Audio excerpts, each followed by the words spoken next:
I now call the meeting of the Code Enforcement Board to order. Please stand for the Pledge of Allegiance. I pledge allegiance to the flag of the United States of America and to the republic for which it stands, one nation, under God, indivisible, with liberty and justice for all. Welcome to the Hillsborough County Code Enforcement Board. When addressing the board, please give your name, address, and speak clearly into the microphone. If you are planning to speak during the hearing, you must have signed in the speakers list located at the front. Presentations by the county, respondent or respondents, and opposition will be kept to a minimum of 10 minutes each. The board may recess at 12:30 and reconvene at 1:30 to conclude business if needed. Basic process for the hearing is as follows. Your case will be announced. Ms. Meyer will conduct the oath of office witness. Staff will present their evidence on your case. You will be allowed to rebut the evidence and explain what has occurred. I will close the hearing. The board will deliberate, make a motion, vote, and then I will announce the decision. All decisions are based on the gravity of the violation, action taken by the violator, and the violator's history. The board may ask questions and allow other witnesses testimony if necessary. The board issues an order for compliance.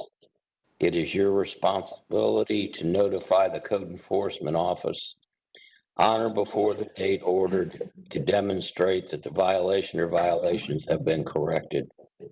Depending on the order, the Code Enforcement staff may later have concluded an inspection and see if you have complied. If staff believes you have not complied, you will receive a notice by mail. By law, you have 10 days to contest the notice. Otherwise, it will be considered correct and a lien may be filed against your property. If you have any questions, these are outlined in Hillsborough County Code and Ordinances and Laws, Chapter 14, Article 3, Section 14. Any person who decides to appeal the decision of the Code Enforcement Board will need a record of these proceedings. The record is comprised of testimony and evidence upon which an appeal is based. It is your responsibility to ensure a verbatim record of the proceeding is made. By law, you have 30 days from the date of the order to appeal the board's decision to circuit court. Before we begin, please silence all electronic devices.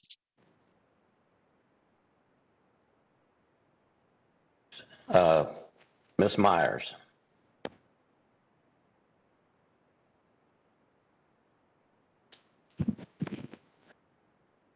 All county staff who will be testifying must take the oath of witness.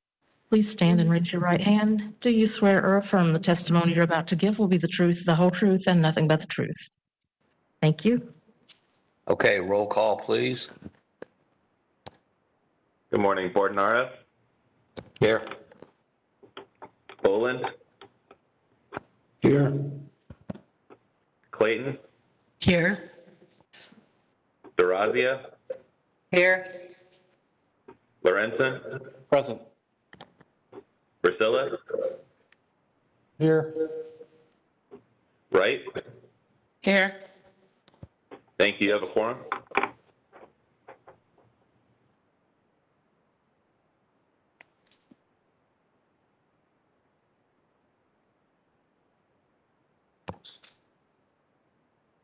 Are you ready for the first case, sir? Yes, ma'am. Okay, first case is on page 1. Under continued cases, number 2, case number CE 20000742. The owner is Martin Lopez, 3711 Bruton Road, and this is a case continued from the February 26th hearing. And Mr. Lopez is here. Good morning. Raise your right hand, please. Do you swear or affirm the testimony you're about to give will be the truth, the whole truth, and nothing but the truth? I do. And state your name and address? 3711 Bruton Road. What was the first thing? Your name? Martin Lopez. Okay. Just a moment. We're going to get a picture up for you.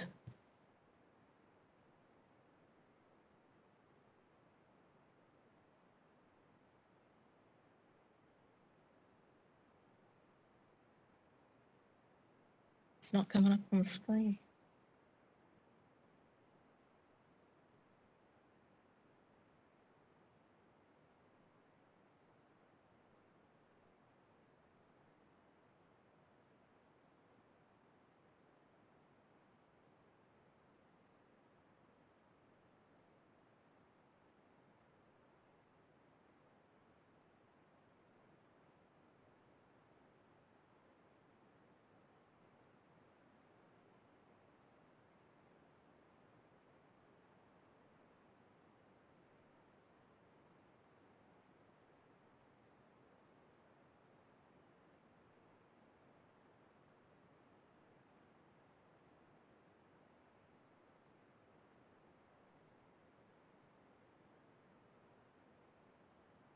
Technical difficulties. I know.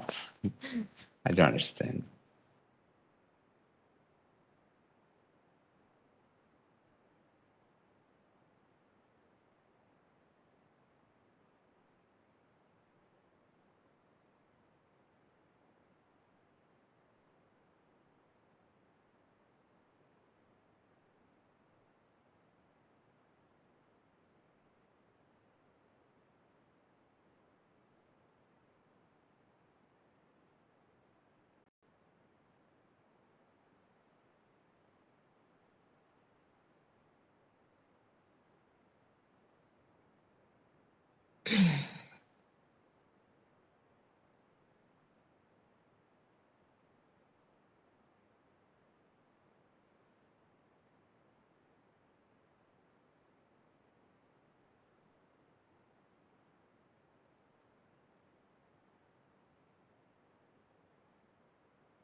Okay, do you recognize the property in that picture?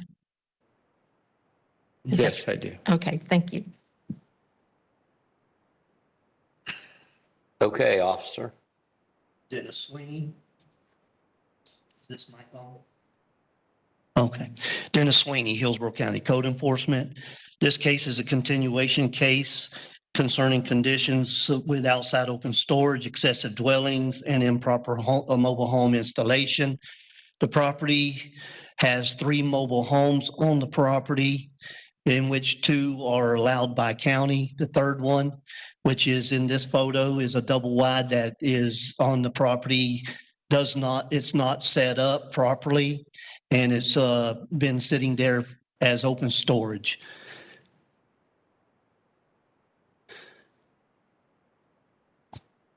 Okay, the other violations, though, that were on here have, This is a 2-part order. Correct. The inoperable vehicles continue to exist on the property along with these other 3 conditions with the mobile home. okay. Sir, what would you like to tell us? Yeah. What the dwellings, when I bought the property, they already been like grandfathered in. They were already existing. The trailer, first of all, I would like to beg for an extension because I'm working on it. The park vehicles, they've been moving out of the property. The reason I delayed a little bit because my parents, actually last week I lost my father. You know, my mom lost her legs, and for the past 4 months it's been like real, you know. And my dad is, you know, taking care of it. It took me like for the past 4 months, it's been up and down. I'm sorry.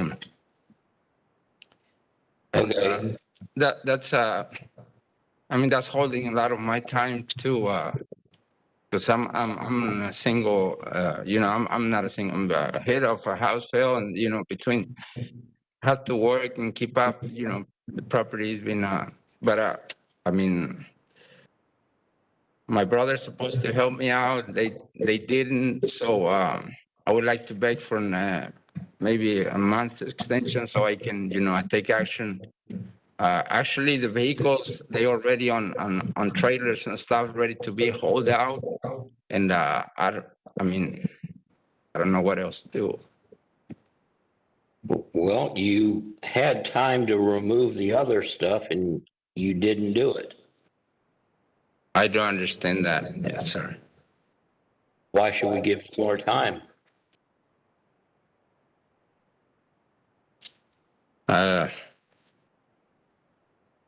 Well, it's the place is been, when I got the place, there was a trash piles all over the place. That's the first thing I've been worried about.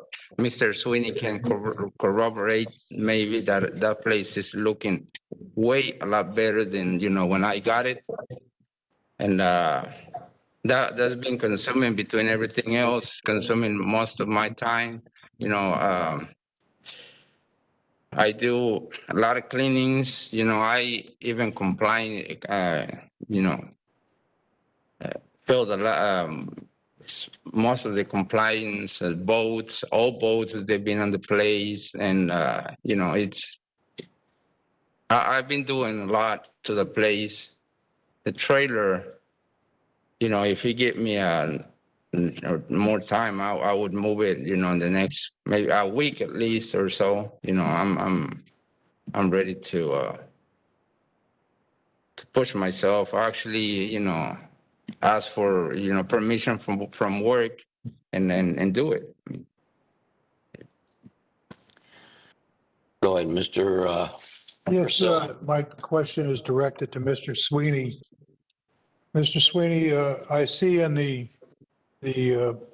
recap that we have on the violations that there was a $250 fine set for part 1. What is the fine set for part 2? And that's effective as of today.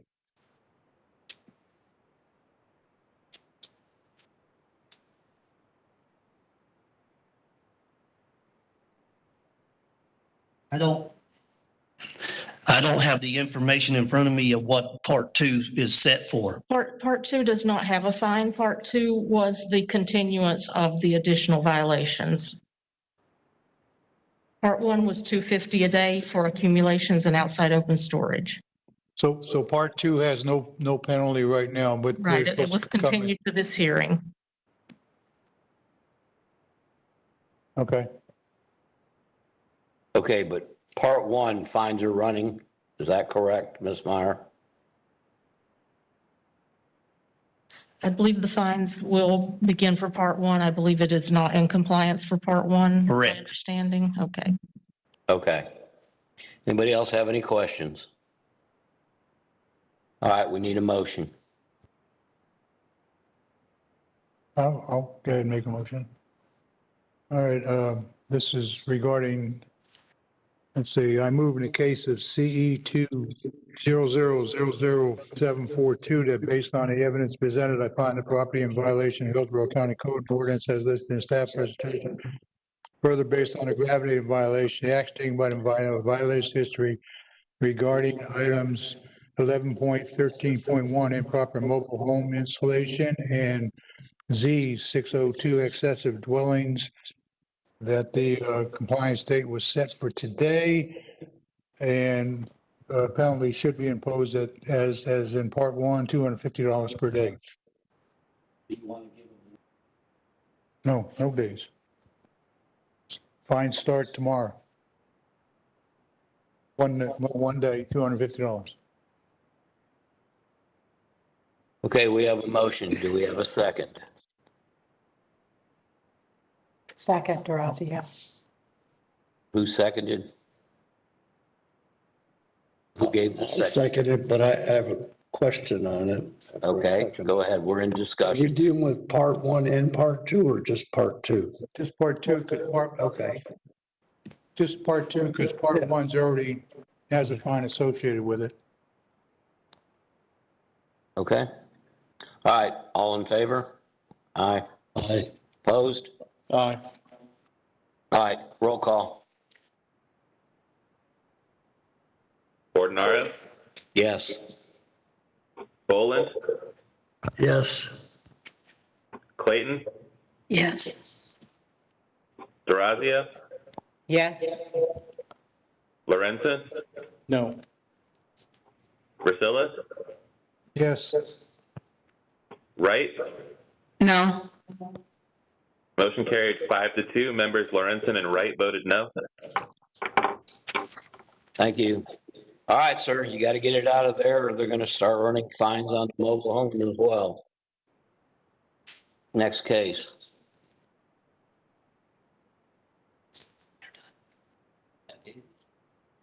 It's close. Turn to table. Hi, he's got it turned up.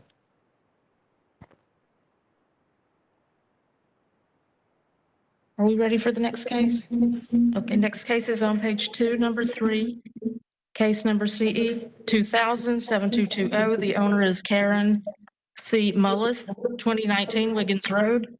We have service. This is a continued case, and I believe a representative is here.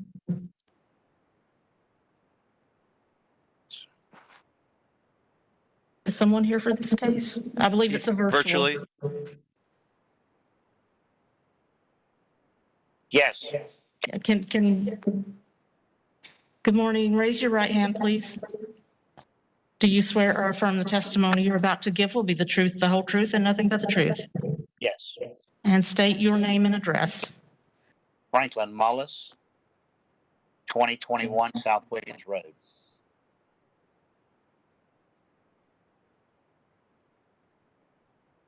Okay, officer.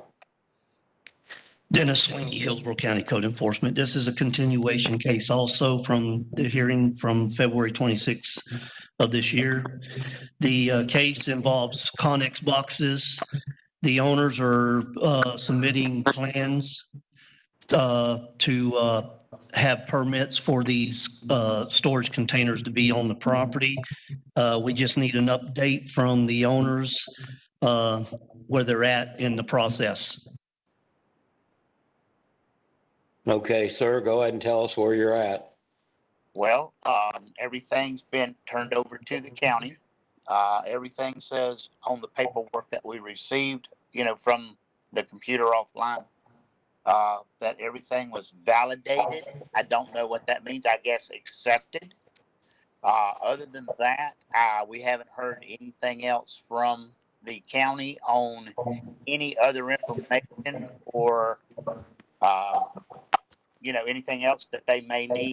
I would assume that they're looking over it or discussing it or sending it to an engineer to make sure of what has been sent to them.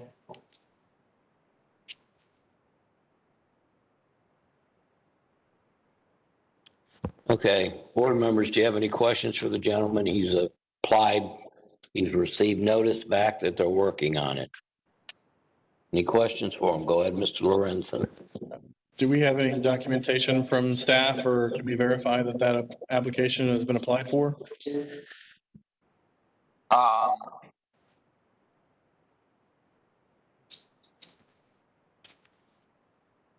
In accordance to our county program, it shows that the plans have been submitted. However, the plans that were submitted was for the wrong building code year, and updated plans were to be submitted for the correct year that the building codes were revised.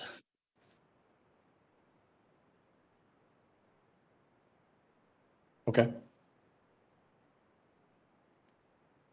Sure. I move in case CE 200072220, based on the evidence presented, we continue the case for 30 days to the July 30th, 2021 hearing. I'll second that for the purpose of discussion. Could we consider maybe 60 days? No, I'm not going to change it to 60 days because he's had 120 days and he turned in the wrong materials. So I want him to be a little more on top of the due diligence for this process and come back in 30 days. If he still doesn't have, but he's submitted the correct documentation, then we can extend his continuance or whatever. But at this point, it's either that or start a fine running. And I feel like having him come back more frequently until we've got it right is the way to go. Okay, I'll second. Thank you. Okay. All in favor? Aye. Opposed? Motion carries. Next case, please. You have a 30-day continuance, sir. Next case is number 4, case number CE 1901-4186. The owner is Dan and Judith Gottfried. This case was continued from the previous hearing, and someone is here to speak on this case. Is Dan Gottfried here?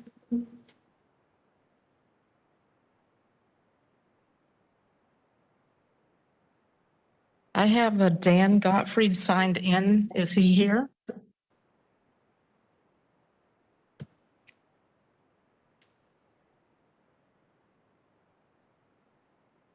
Are you Mr. Gottfried? Come up to the podium. So I can't, it's a little hard for me to understand. Raise your right hand, please. Do you swear or affirm the testimony you're about to give will be the truth, the whole truth, and nothing but the truth? Yes. And state your name and address. Dan Gottfried, 11325 Torrey Pines Drive, Rudy, Florida. Do you recognize the property in the photo on the screen? I do. Okay, thank you.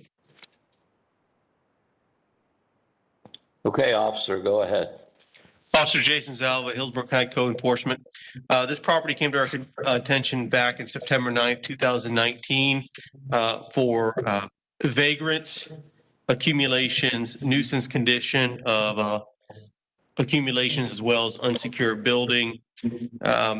This case was extended several times because of Mr. Godfrey had to go through an eviction process for the vagrants, as well as because of the moratorium on evictions, he was not able to do the evictions. I did speak with Mr. Godfrey, and he explained that the eviction was going through.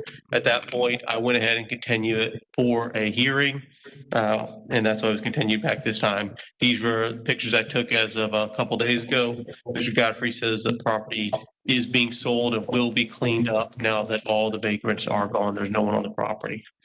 Mr. Gottfried, do you have a mask that you can put on? Sure, I do. Thank you.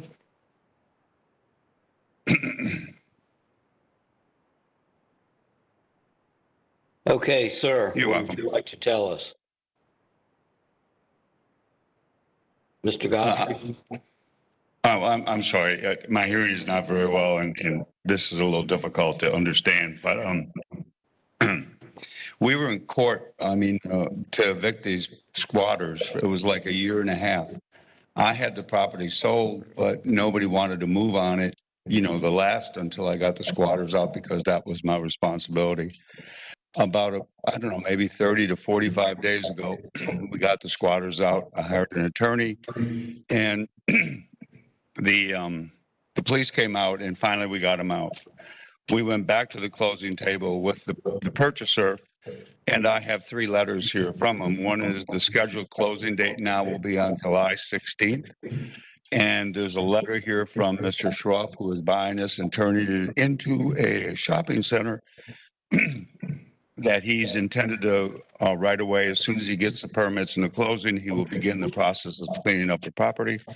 And there's also one that he sent on June 3rd, but we weren't quite sure at that time, but now we are. So he's closed on the property. He's deposited money in the account, and he's stating his letter here by the 16th. And I have to go have a procedure done. So they're trying to get it by the June 7th, but he definitely is purchasing it, and it will be, he said he'll clean it up according to the letters as soon as he gets it. Okay, you're saying by July the 7th, everything should be wrapped up? It's July 16th here. July 16th. but because I'm going into Moffett on July 8th, they're going to try to close it on July 7th if the bank will okay the funds a week and a half early. Otherwise, we'll have to do it after I get into Moffett, but I have the information to give to the chairman.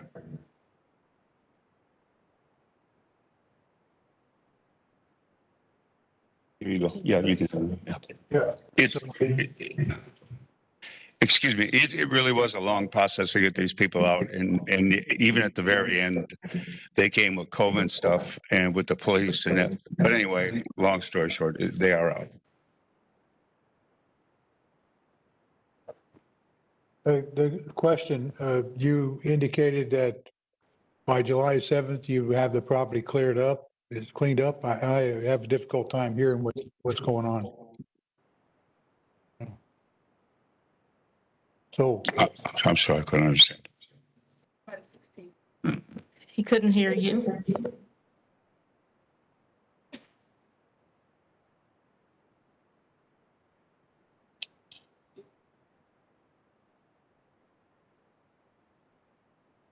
why can't he clean, it's sold as of today? Why can't he clean it up now?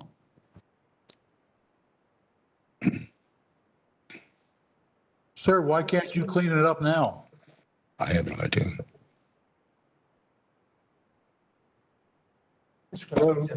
Why you can't clean it up now?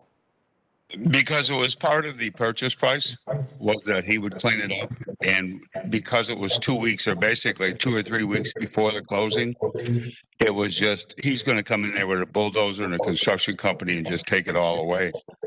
And that was the reasoning, really. I mean, I couldn't afford to do it. I could have, but we sold it. And then when we sold it, he said, I'll take it all. And his phone number's on there, and what he plans, he's putting a shopping center there, so.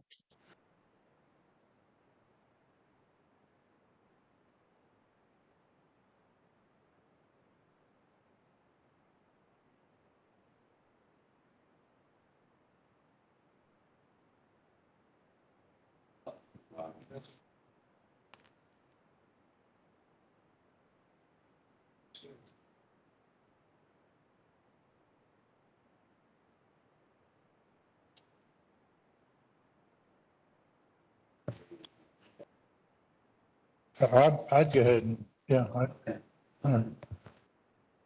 I'll go ahead and,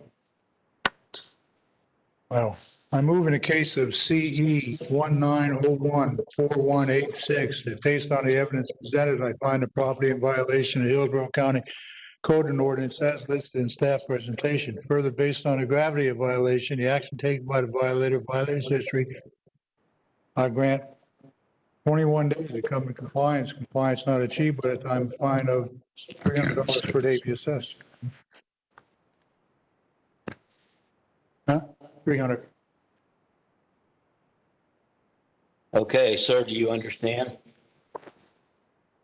We got I a second. motion. Right. Okay. Second, Clayton. Clayton. All in favor? Aye. Aye. Opposed? Aye. Who opposes? Mr. Lorenzen opposes. Motion carries. Sir, do you understand? Can you repeat the motion? We didn't quite hear it in here. The motion was he has 21 days to have it cleaned up or a $300 a day fine. Did you hear that, sir? No, I you know. They're giving you 21 days, which ends on July 16th. And 300 a day if it's not cleaned up by then. But if the sale goes through, then it will become the responsibility of the other party. Okay, that's fair. That's fine. That would be great. Very good. I'm sorry. I apologize for not understanding it all. Thank you very much. Okay. Next case, please. Turn to page 3, number 5 under continued cases. Case number CE 2000-3650. The owner is Ronnie L. King and Katrina Elam King. Location 7819 North 50th Street. This is a continued case, and we have someone signed in for this case.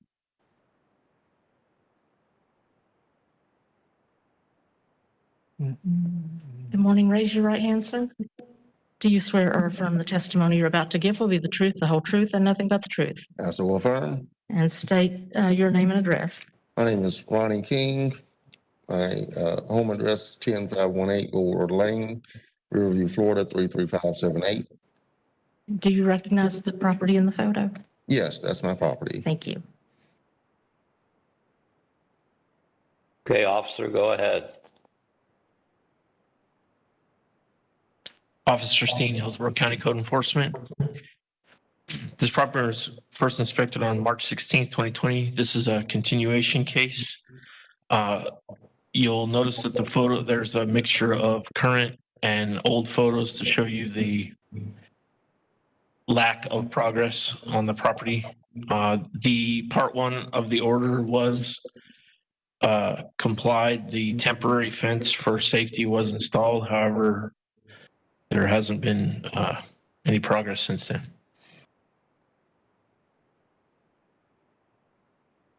Okay, sir, it's your turn to tell us why the progress hasn't taken place. The progress has not taken place because we're waiting for permitting. This house is going to be demolished. We are getting ready to build a church here. To this point, as stated, we did get a fence to go in the front of the property so that we don't have anybody going on there. That would be a safety issue. We had originally obtained a permit, but then there was a hole placed on it. So we had to stop the work that we started and go back and revitalize our permitting. In doing that, where we are with that now, we've secured an engineering firm, George F. Young Incorporated, and they have revised our site plans to submit to the county. We have so far gotten approval with the city of Tampa with regard to water and sewage connections, swift mud, and tree removals. We're still working with the environmental protections. They're requesting some more information before they can grant our permitting to resume the work. So it's in progress as far as the paperwork, but we can't start working on the project until we can get our permitting. Once we get our permitting, this is going to be accelerated. As far as the timeline, I'm expecting it to be soon, but I was also expecting it to be prior to now, but I'm waiting on the county to get through the permitting phase of it so we can proceed.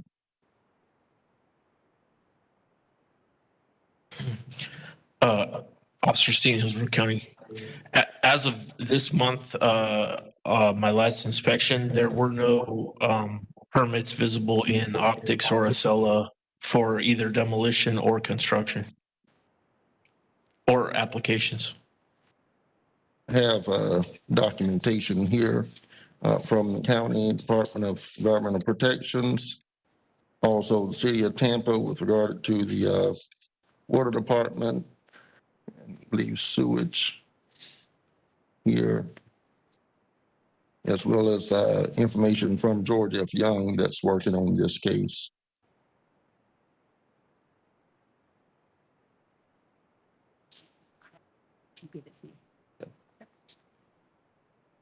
Do you have a permit from Hillsborough County? I'm sorry, I didn't. Have you applied for a permit for Hillsborough County?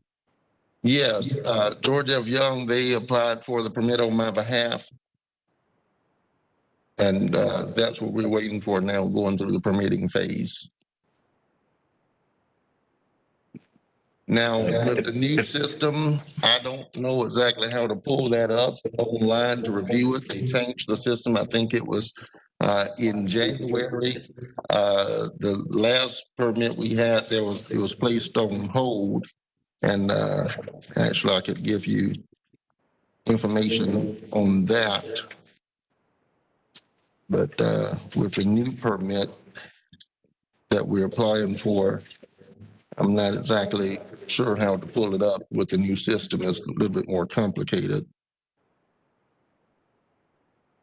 Mr. Chairman, the paperwork that he's given you sounds like they're seeking the signatures that are required for the pre-approval pay stage for the demolition.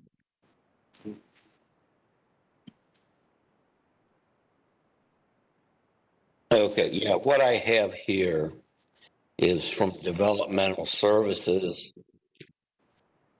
And they're saying it's insufficient for review. Then we've got Natural Resources did not approve something. So Natural Resources is waiting on our engineering firm to get back with them on some additional documentation from the site plan that was submitted. And you sent them that right away? Yes, actually I have a conference with our engineering firm today at 1:30 to gather more information and see exactly where we are with the process. Okay, I see you've got approval from the Department of Environmental Protection, and that the city will hook you up to sewer and water. How long do you think it's going to take to get that permit, being that you needed to resend it? What did it take you the first time? To get the permit, I'm expecting to have it really within the next month. I'm hoping before that, but I'm just giving a little leeway. I'm hoping to have it within the next month. We've been working on getting the permitting now really with site plan development and all of that really for 11 months now. I'm trying to get everything in order so we can commence the work. Okay. Officer, is this an unoccupied building? Yes, the lot is vacant and the building's unoccupied. And there's no safety issues whatsoever, correct? That's why you ordered the temp fence, because there are safety issues. It's right across the street from an apartment complex, and there are safety issues on the property. But the temporary fence will temporarily take care of that? Yes, sir. Okay. Members of the board, do you have any discussion? For purposes of discussion? I can make a motion. Okay. Based on the landowner's intent and effort here, I think I'm moving case E2000365 that we continue this case for 60 days with the condition that by the time this comes back around and Mr. King comes back in front of us, that we have an application submitted for this. Otherwise, next round will be a short time frame and fines running. I'll second that. So it's just your motion is just a continuance for 60 days? My motion is continued to the August 27th, 2021 hearing with the condition. You're continuing to August 24th. 27th, yes. I don't see 27th on here. Future hearing date. Next hearing date is August 27th. Gotcha. Okay. Correct, Ms. Meyer? All right. All in favor? Any opposed? Okay, you have 60 days, sir. Get everything in order. Be back here. All right. Next case. Number 6, case number CE 1901-8524. The owner is Deanna Morphy and Gerald Lancaster. Location 16601 Boy Scout Road. And this is another continued case, and we have a representative virtually here. We can get them up on the screen. Go ahead, Brian. Brian Sykes, Meridian Partners Law, 4923 West Cypress Street, Tampa, Florida, 33607. And raise your right hand, please. Do you swear or affirm the testimony you're about to give will be the truth, the whole truth, and nothing but the truth? I so affirm. And what's your relation to this case? I am counsel for Deanna Morphy and Distinctive Stables, which is the operation that is currently under question here on Boy Scout Road. I've been brought into this matter fairly recently, but we can kind of detail what's happening here in the next few minutes. Okay, thank you. I think the officer is going to present his case next. He will, but before he presents his case, Counselor, are you going to need more than 10 minutes of your time to present your evidence? No, sir, not at all. Okay, thank you. Go ahead, officer. Good morning, David Cancel. Good morning, David Cancel, Hillsborough County Code Enforcement. The property in question, 16601 Boy Scout Road in Odessa, Florida, is operating a public stable. You need a site development review for that. You need a conditional use approval for that. It's not a public hearing. It's done by staff. And that's what we've been waiting on. They did this has been going on since, we've been involved with this since November of 19. In March of 2020, they had gone downtown with their legal representation at the time and did their pre-submittal meeting. And that was back in February. I'm sorry, in February. We recorded it in March. And we're just waiting for them to get back with the approval. Okay, Counselor, go ahead. Okay, so that is absolutely correct. My client did have a pre-submittal meeting. They have prepared a site plan.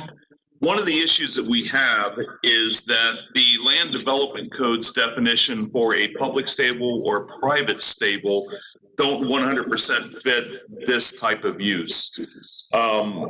We're not going to go down the path or the rabbit hole of other uses, but I can tell you we did a brief analysis of 8 other facilities in Hillsborough County under similar AR zoning.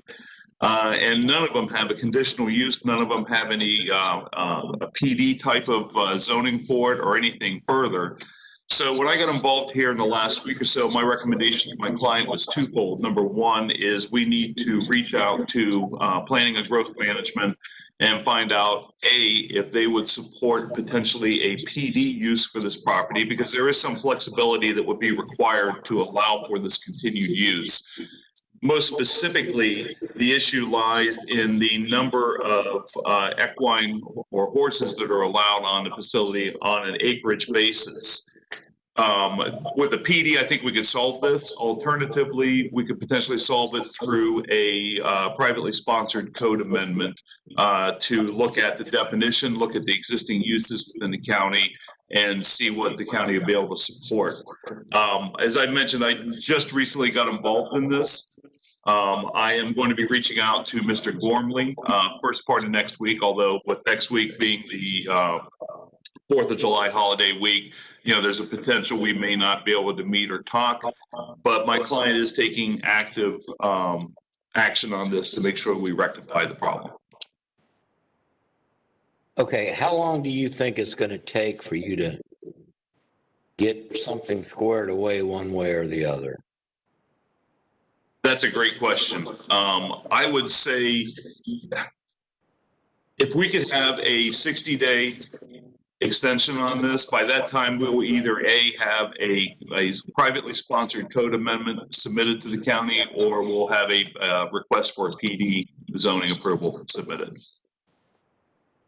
And the only reason I say that is we will have to, obviously prepare the application. We'll have to go through the process if we go on the PD side, making sure that our PD site plan is consistent. We do have a current site plan that was prepared in connection with or in contemplation of the conditional use, but we would have to do a little additional work on that.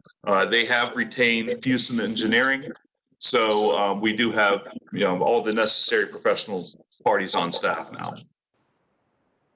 Okay, officer, are you getting like multiple complaints? Is there? We're not receiving regular complaints, And just so the board knows, this is not a life safety issue. This is a zoning infraction, just an approval requirement and a compliance requirement. We have received more than one, but we have not received a plethora of complaints, nor have we been receiving complaints recently. Okay, thank you. Board members, anybody discussion or motion? I make, excuse me, I make a motion on case CE 190185524 that we continue for 60 days. 60. Can we just say 60 day or continue it to the future hearing date of August 27th? August 27th, that'd be fine. Continue till August 27th hearing. I'll second that. All right, Mr. Vasilla seconds. All in favor? Aye. Opposed? All right, motion carries. 60-day continuance, sir. Very good. Thank you very much for your time. You're welcome. Next Thank you, case, Board. please. Next case is on page 4, number 7. Case number CE 2100-6694. The owner is the China Family Restaurants Incorporated. Location 13212 North Nebraska Avenue. We have service and we have a representative signed in. If you're here for this case, please come up to the podium now.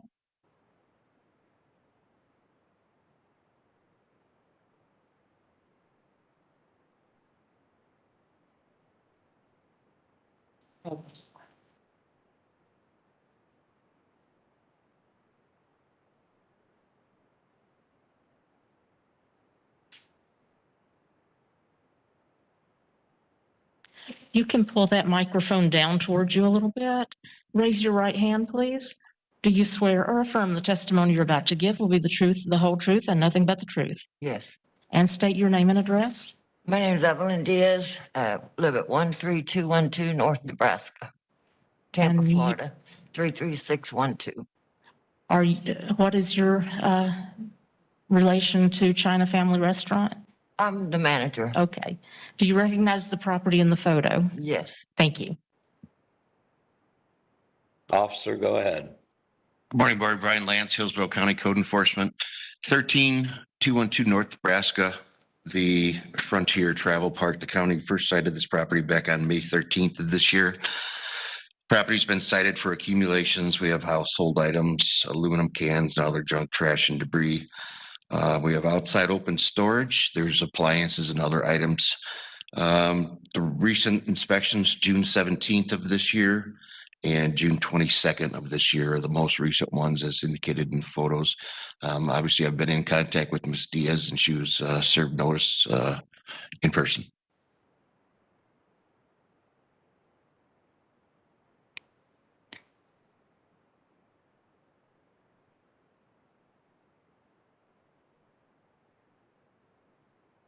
Okay. Ma'am, go ahead. Well,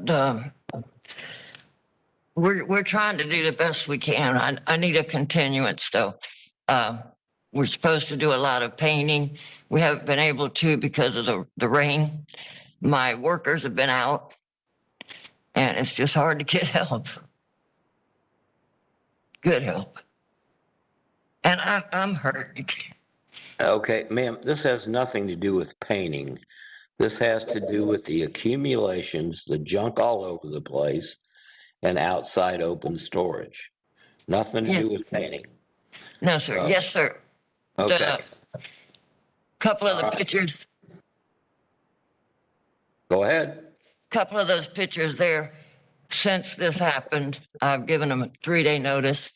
They will be evicted because they won't clean it.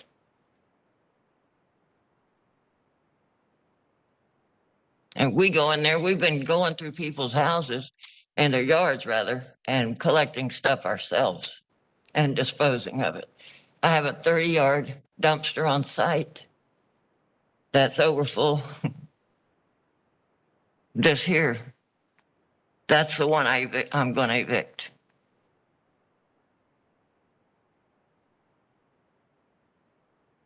I just need a little bit more time. Okay, board members, do you have any questions?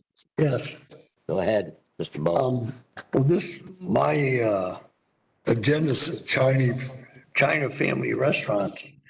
Did you just buy this park? Is it vacant now? Is there anybody living there? Excuse me. It's a park. Board members, this is a mobile home park. The owners are China Family Restaurant and they do not live on site and there's no restaurant on site. The park is vacant. No, the park is occupied by multiple mobile homes. Multiple tenants. It's a mobile home park, occupied. Okay, thank you. Okay, my question is, do the people bring their mobile homes there and use lot rent? Or do they rent the whole mobile home and lot The together? mobile home and the lot. They rent both? Mm-hmm. Okay.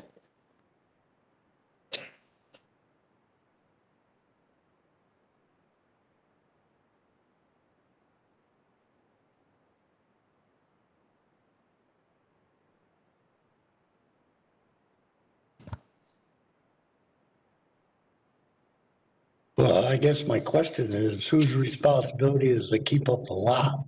The owner? We take care of the landscaping. How long They're, have you they're been? responsible for their trash, their accumulations. No, well, that's my question. So it's the China Family Restaurant Inc.'s responsibility.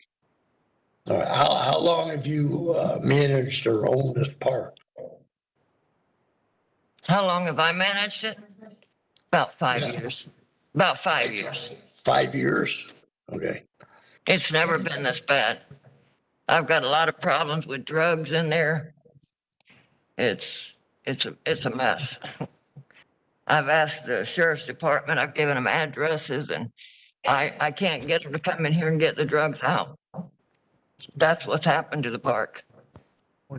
I'm prepared. And I've evicted as many as I'm working on it.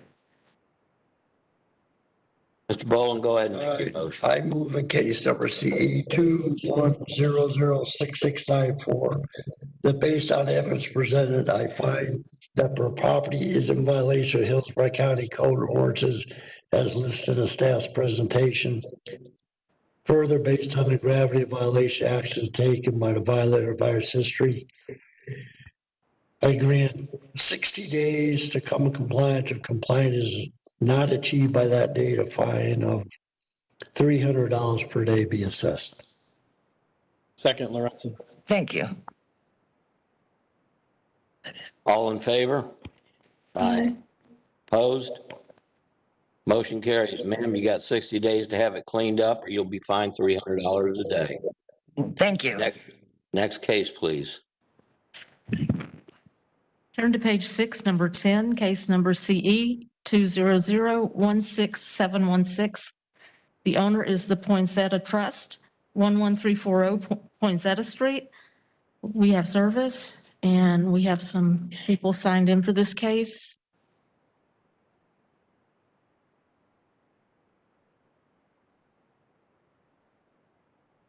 Good morning. Raise your right hand, please. Both of you, if you're going to talk. Do you swear or affirm the testimony you're about to give will be the truth, the whole truth, and nothing but the truth? And state your name and make sure your mask is on up over your nose and everything. Thank you. And state your name and address. Selena Oliver, 11340 Poinsettia Street, Riverview, Florida, 33578. Mike Oliver, 11340 Poinsettia Street, Riverview, Florida, 33578. And what is your relation to this case? I manage the property. Okay. Do you recognize the property that's in the picture? Yes. Okay. Officer, go ahead. Officer Jason Zalva, Hillsborough County Code Enforcement. On November 19th, 2020, I met with Gerald Mack at this address, 11340 Poinsettia Street, for an inspection. Gerald Mack rents this location for a boarding home or halfway house, if you will, known as a Mack house. Therefore, he was the one who operated. He signed consent form and walked me to the rear where I observed the open septic tank, missing cap. He stated he had many septic problems and he had to actually pay for it himself, that the landlord would not do anything. We entered and I observed the front door did not shut properly. There's light exposed. There was issues with the plumbing as septic would back up into the shower and the tub, and the interior floors and walls were damaged. Mr. Mack informed me there was current eviction in process. However, he was contesting it, would be heading to court. I then spoke with the manager, Lizette Merez, and explained the violation. She requested I email her the notice of violation, which I did. At that point, I gave her a 5-day notice of violation. On December 2nd, 2020, I contacted the manager and she stated that her maintenance was refused entry. And when I spoke with Mr. Mack, he stated that that never happened. Therefore, we had a conflict of interest going back and forth. At that point, I was never allowed, Mr. Mack would not contact me. He would just say nothing's been fixed. I never got a chance to get back in to get updated photos. It was on 1/26. I went and referred it for a hearing because nothing had been done. And that's where we are today. I talked with Miss Lizette, I think 2 days ago, advised her that this was going to hearing and that I had not had any contact with Mr. Mack. It behooved her to be here. Okay, we can't see in there. We've got 2 people in there that wish to testify. Yes, sir. Okay, which one wants to testify first? I'm gonna. Okay, so the story about with this property is the guy that was living there before, he didn't pay rent for over a year and a half. So during that time, he was always calling code on us. And when we would try to go to do the repairs, we were never let into the property. So fast forward a couple months later, we were able to evict him. When the sheriff showed up to give him the notice of eviction, he found out that the guy wasn't even living there. So he was subleasing the rooms to disabled veterans. And when we found out that there was disabled veterans there, we gave the disabled veterans more time to find a different place. So while he wasn't paying rent to us, he was collecting the rent from those poor people taking advantage of the disabled veterans. And even during the pandemic, he was doing all of that to the disabled veterans. And all the repairs now have been made at this point in time. We just, want to cooperate with the new tenants there and close this case however we can. So what you're telling us is everything has been fixed? The only thing that hasn't been made yet, we ordered a lid for the septic tank. How long is it going to take for that lid to get there? That I should have in the next couple of days. Okay. Do you need to say anything that she hasn't said? No. Okay. Board members, do you have any questions? Yeah, Anthony, if you would, I couldn't make out what they were saying. So everything is in compliance? Is that what they're saying? Except for a lid. Except for?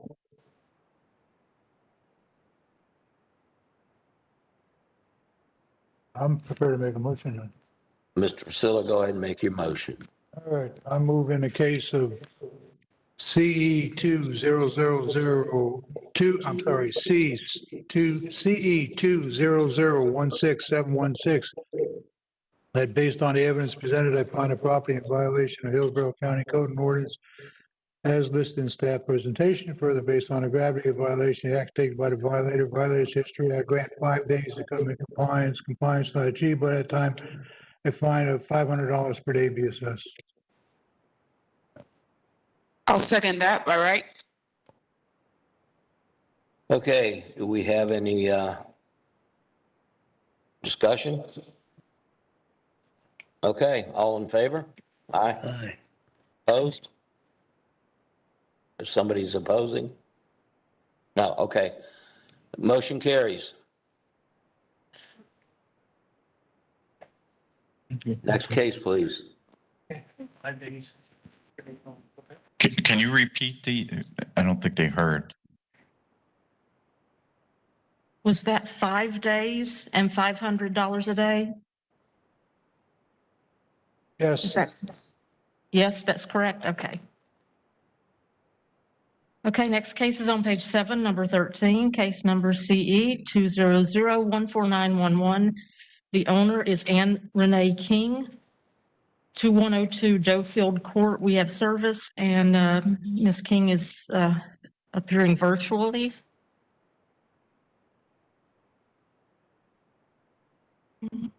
I'm here. Sorry. Miss King, we can't see your video. I'm trying to get back to it. It just is going to the unmute or the mute part. It's not showing the option to go to the video. Okay, I need her on screen. What do you see on your screen? It just is saying speaking Ann King and tap to mute with the microphone on it. It's not showing the rest of the screen part with all the other screen had the video part to show. And it doesn't have anything else on it. Try tapping the screen. Did any options come up? No, nothing at all. All right, how about this? You're gonna have to shut down that program and come back in. Okay. All right.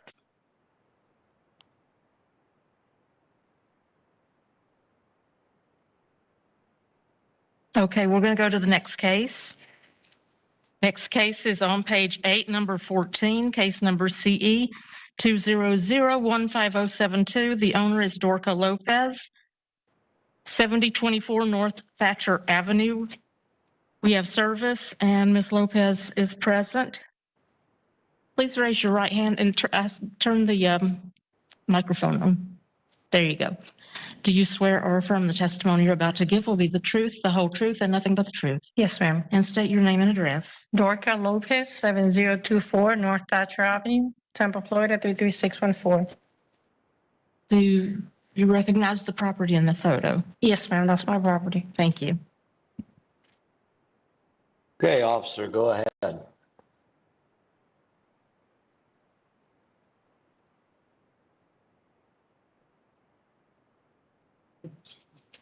Okay, the officer's coming now.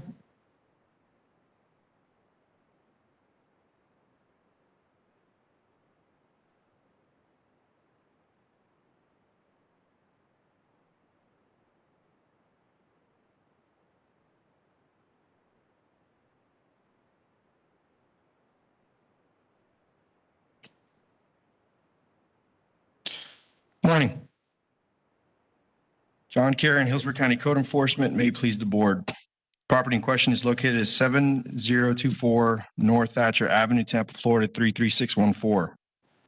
Property is owned by Dorca Lopez. Property was first inspected October 2nd, 2020. The initial inspection revealed one violation, which consisted of commercial vehicles. Compliance was achieved February 25th, 2021. I performed a pre-hearing inspection June 10th, 2021. Photographs were taken at that time for this hearing. This property has previously been in violation of board order dated June 12th, 2018. Due to previous violations over commercial vehicles, our position is to respectfully request this board grant a per occurrence order.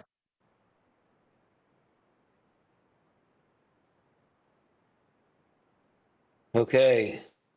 What would you like to tell us, ma'am? That vehicle in the picture was only parked there for 24 hours. It was my brother, he lives in Jacksonville, he drives the truck. I have proof here that I was going through health issues, and he was actually here to take me to get a procedure done. It was removed within 24 hours. So, and in 2018, that he just mentioned, it was my ex-husband picking up my son, that it was his week with him, and he was picking it up in his tow truck.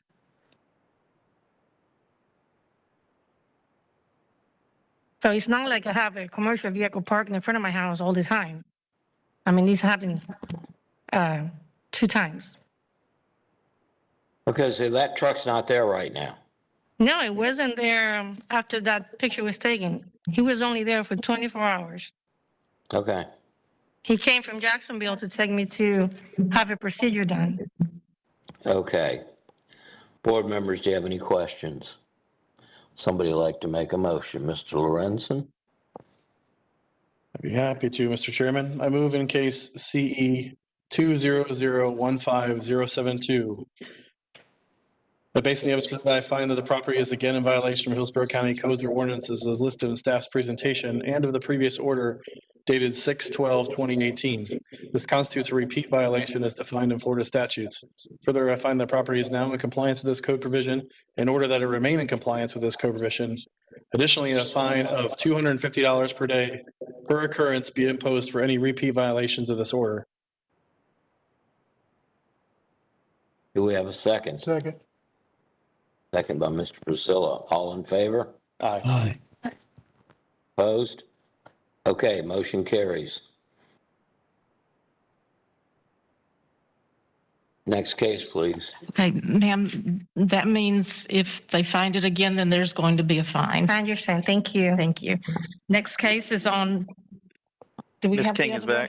back. Go back to 7. Okay, go back to page 7, number 13, case number CE 200-14911.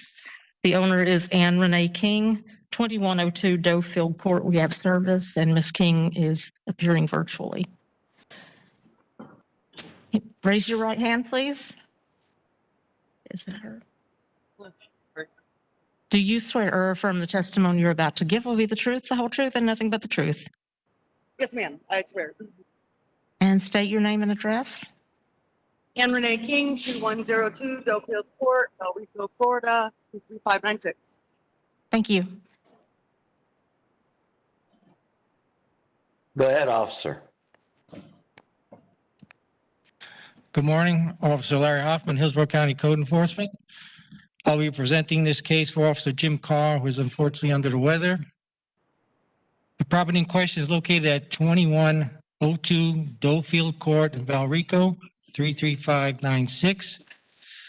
At time of receipt of this complaint, the property was in foreclosure. The foreclosure case was dismissed last month on May 6, 2021. Received a complaint on 9/29/2020 regarding inoperable vehicles. On the same day, received a complaint, Officer Jim Carr did visit the property and cited the property for accumulations of junk, auto parts, and debris, and also inoperable vehicles. On 10/26/2020, he met with the owner who occupies the property, Ms. King, and explained the violations to her. Earlier this month, 6/10, Officer Carr prepared the PowerPoint. Photos are what you're looking at today. I physically visited the property yesterday, and all the vehicles have been removed and the accumulations have been removed, so the property is currently in compliance. This property and owner do have a history with code enforcement. There was a board order issued by the board on March 27, 2015 for, among other violations, included accumulations in inoperable vehicles. 2016, there was another complaint for inoperable vehicles and accumulations. 2018, another complaint for accumulations. And in today's case, again, for accumulations and inoperable vehicles. Although the property is in compliance as of 6/24, We're asking the board for a remaining compliance order for those two violations of accumulations and inoperable vehicles. Okay. Ms. King, Yes, sir. anything you'd like to tell us? No, I just need to not listen to other people that tell me they're going to help and just do it myself. So Okay. that it will not be an issue in the future. All right, members of the board, do you have any questions? Somebody like to make a motion? Go ahead, Mr. Bowling. Ma'am, do you live there or? Yes, I do. These tenants? It is me. No. The 2015 was a washer and dryer that were in the driveway, and I was supposed to go in the house. They were too heavy for me to move. My husband died January 16th, 2015, and had brought them over, and then I could not move them. So they were there for a while, and then my neighbors ended up helping me with those ones. But the other ones, just after that, no, it was my fault. Okay, Mr. Bowling, you ready to make a motion?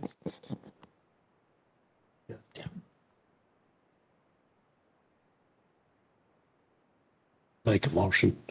I move in case number CE 200149111, that based on evidence presented, I find that the property is in violation of Hillsborough County Code and ordinances listed as staff's presentation.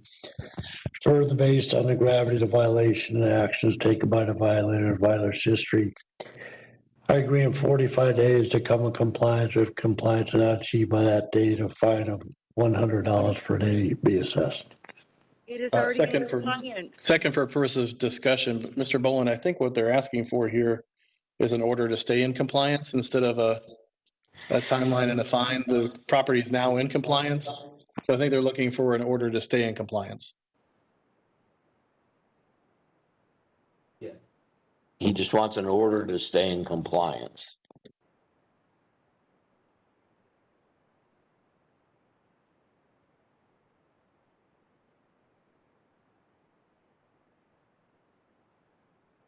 Can you turn your mic on? I move in case number CE 200149111. That based on evidence presented, I find that the property was in violation of Hillsborough County Code or ordinances presented. Further, I find that the property is now in compliance with the code provision and order that it remain in compliance with this code provision. Second, Lorenzen. All in favor? Aye. Opposed? Motion carries. Ma'am, you're ordered to keep it in compliance. Yes, sir. Okay. Have a good day. Yep. Next case, please. Turn to page 9, number 17, case number CE 200158867.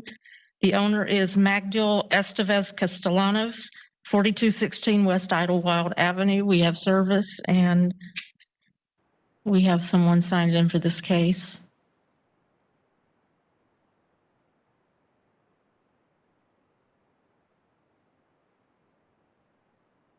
Good morning. Raise your right hand, please. And I believe the microphone is turned off. Could you turn it on? Raise your right hand. Do you swear or affirm the testimony you're about to give will be the truth, the whole truth, and nothing but the truth? Approve. And state your name and address. 4216 West Idlewild Avenue, Tampa, Florida 33640. And your name? Miguel Estevez. Thank you. Do you recognize the property? Yeah, in my home. Thank you.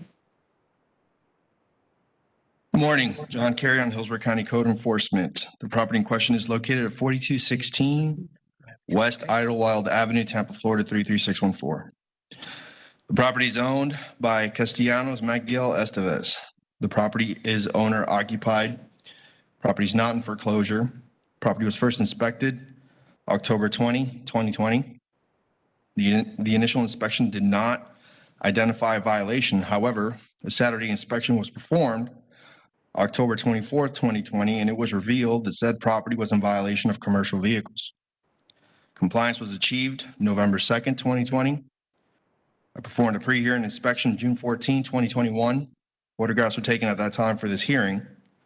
This property has previously been in violation for commercial vehicles on the following cases. CE 1902-0222 complied January 15, 2020. CE 2000-2740 complied March 4th, 2020. Due to previous violations over commercial vehicles, our position is to respectfully request this board grant a remaining compliance order. Thank you. Okay, sir, what would you like to tell us? Sir, there's somebody else there? We can't see. ¿Qué te quiere decir después? Sí, es verdad que el camión estaba ahí, pero ya el camión no está ahí. Yo pago una yarda por el camión. Jose Pereira from Hillsborough County Code Enforcement. The gentleman indicated that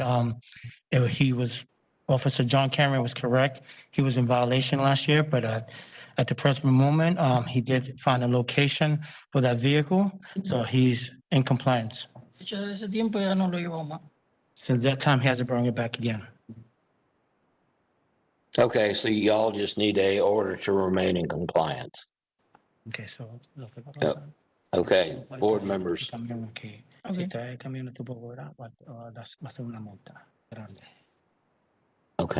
Ms. Wright, go ahead. Okay, Ms. Wright, go ahead. I move in case number CE 20015867 that based on the evidence presented, I find that the property was in violation of Hillsborough County codes or ordinances as presented. Further, I find that the property is now in compliance with the code provision in order that it remain in compliance with this code provision. Second, Lorenzen. We have a motion, we have a second. All in favor? Aye. Aye. Opposed? Motion carries. You keep the commercial vehicle off the property. Next case, please. Thank you. Next case is on page 10, number 18, case number CE 20015876.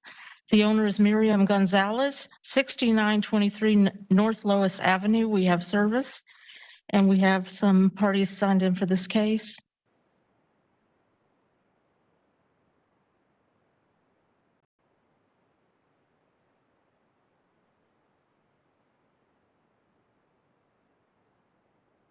Good morning. Raise your right hand, please. Is the microphone on? I don't think it is. Thank you. Do you swear or affirm the testimony you're about to give will be the truth, the whole truth, and nothing but the truth? And state your name and address. Miriam González, 6923 North Lois Avenue, Tampa, Florida, 33614. And sir, would you give your name and address, please? My name is Daciel Parrado, and my address is 4508 West Henry Avenue. I'm here to translate. Are you here just to translate for her? Yes. Okay. Does she recognize the property in the photo there? Sí. Okay, thank you. Okay, officer. Thank you, Chairman. John Carey on Hillsborough County Code Enforcement. Property in question is located at 6923 North Lewis Avenue, Tampa, Florida, 33614. Property is owned by Miriam Gonzalez. Property is owner occupied. Property is not in foreclosure. Property was first inspected October 19, 2020.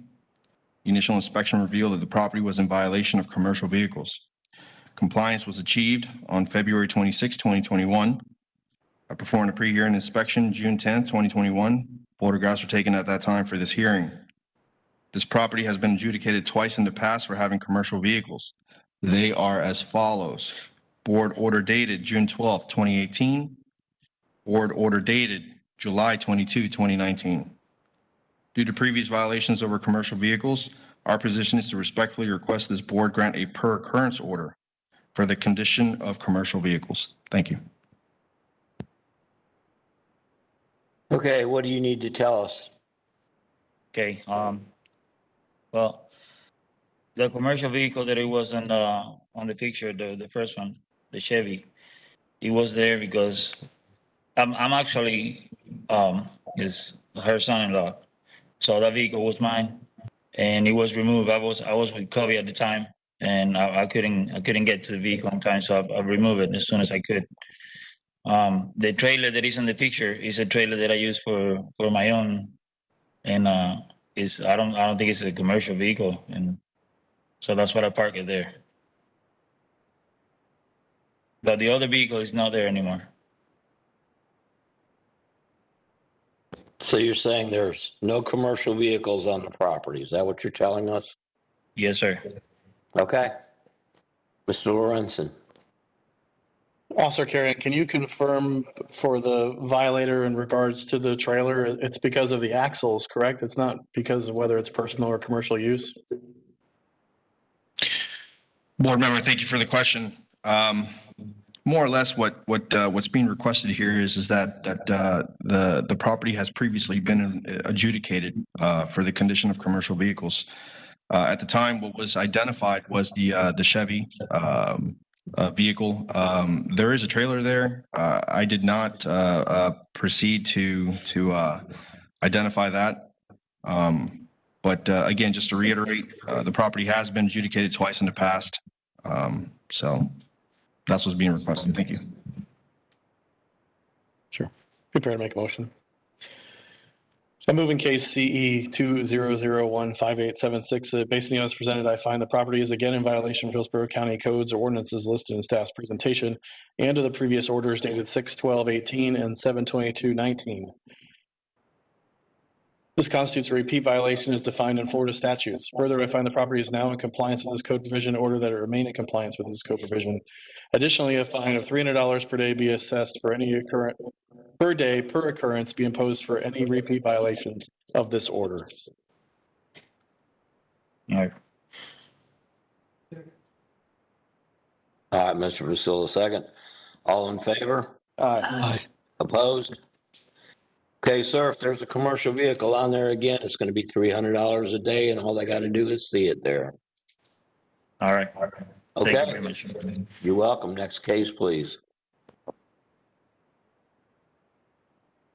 Turn to page 11, number 20, case number CE 200-17712. The owner is GNP Bajan. Location 7810 North Thatcher Avenue. We have service and someone is signed in for this case.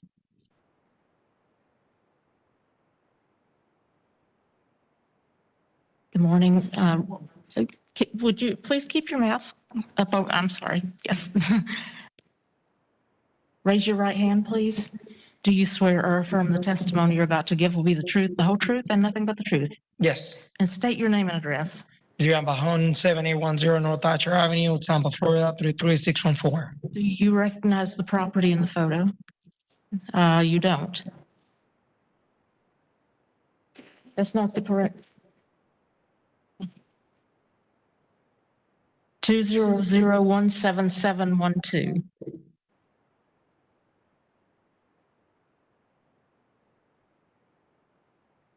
On Thatcher Avenue.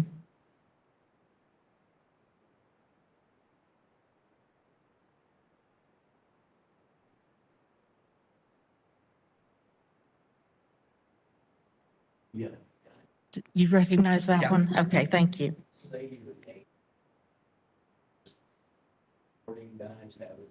Okay. Good morning. John Carrion, Hillsborough County Code Enforcement. Property in question is located at 7810 North Thatcher Avenue, Tampa, Florida, 33614. The property is owned by Bejan Gian. Property is owner occupied. Property is not in foreclosure. Property was first inspected December 3rd, 2020. The initial inspection revealed 6 violations, of which 3 has since been complied. Additionally, it was discovered that the recreational vehicle was and remains occupied. A reinspection was performed December 17, 2020, and the case was thereby referred for Code Enforcement Board hearing. During the pre-hearing inspection, June 15, 2021, photographs were taken at that time for this hearing. The following violations remain in non-compliance: inoperable vehicles, outside open storage, recreational vehicles. Thank you. Okay, Go ahead. What would you like to tell us? All that stuff is already being removed from my house. That trailer is being towing as we speak right now. All that tire that was in my front porch is already being removed and put inside the house since I was getting the floors done. I actually have current pictures as of today that all that tire is being out of my house and all that is gone. All right, so you're saying everything is done or everything will be done? The tires already being taken out because they were doing the tire in my house. It's already inside. And then the trailer is already being torn as we speak right now. Including that vehicle is going to be removed this weekend. All right, board members, do you have any questions? Would somebody like to make a motion who hasn't made a motion? I'm prepared to make a motion. In case number CE 200177712, I find, based on the evidence presented, I find the property is in violation of Hillsborough County codes or ordinances listed in staff's presentation. Further, based on the gravity of this violation, the actions taken by the violator and the violator's history, I grant that 30 days to come into compliance. If compliance is not achieved by that date, a fine of $250 per day be assessed. Okay.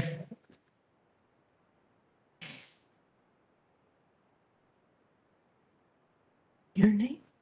Oh, DeRazio. Second, for purposes of discussion. Okay, Mr. Lorenzo. Being that this property's been in violation since December of last year, and the owner's saying that he's going to be done with moving things this weekend, any chance you would reduce your days on this violation to 14 or something like that to get this done? I can amend the motion to 14 days. Oh, terrific. I'll second that. Thank you. Okay, motion has been amended to 14 days, second by Mr. Lorenzen. All in favor? Aye. Opposed? Motion carries, sir. You have 14 days to come into compliance. Okay. Next case. Turn to page 14, number 26, case number CE 20017866. The owner is 5317 North Falkenberg LLC, location 5317 North Falkenberg Road. We have service, and we have two parties signed in for this case.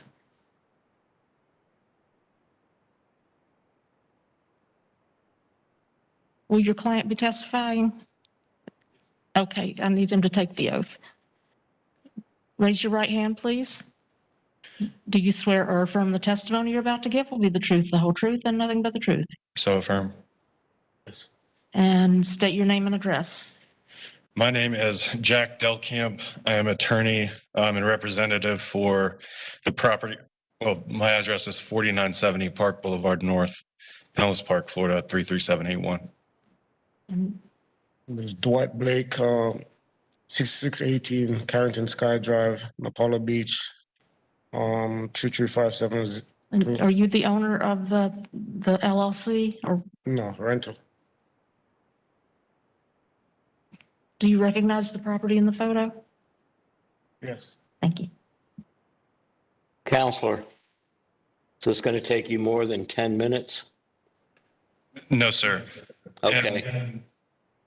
We'll start with the officer then. Go ahead, officer. Okay, good morning, Charles. Good morning, Charles Harwell, Hillsborough County Code Enforcement. I'm representing this case for Mike Hernando, who is currently on vacation. This case originated December 4th of 2020. It's tenant occupied. What the violations cited were fences and the fence zoning violations. That violation was complied on 12/31/20, and then special conditional use without approval. They're having events, concerts. It's on this property and the adjacent property, which that case is being heard today as well. So as you can see there, they need permits to be able to do this, and And then as far as the fence violation, the officer noted that all installed fencing and gates must be in a professional workmanship manner.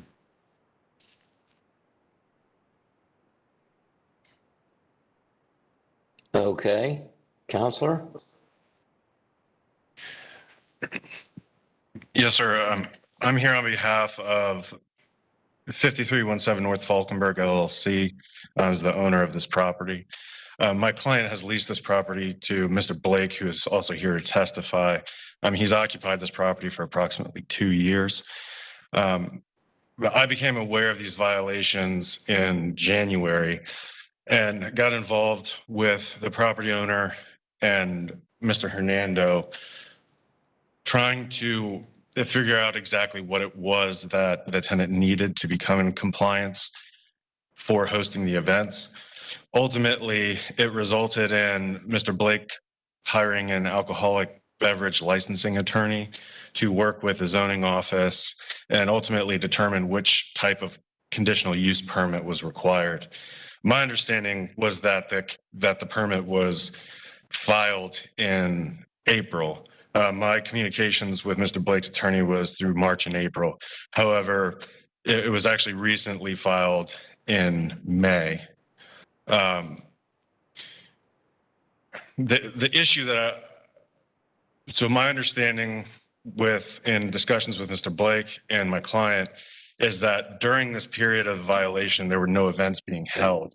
My client owns a business nearby, and to her knowledge and observations, there was nothing to indicate that there were being events held, although she doesn't occupy the property and doesn't have open access to it.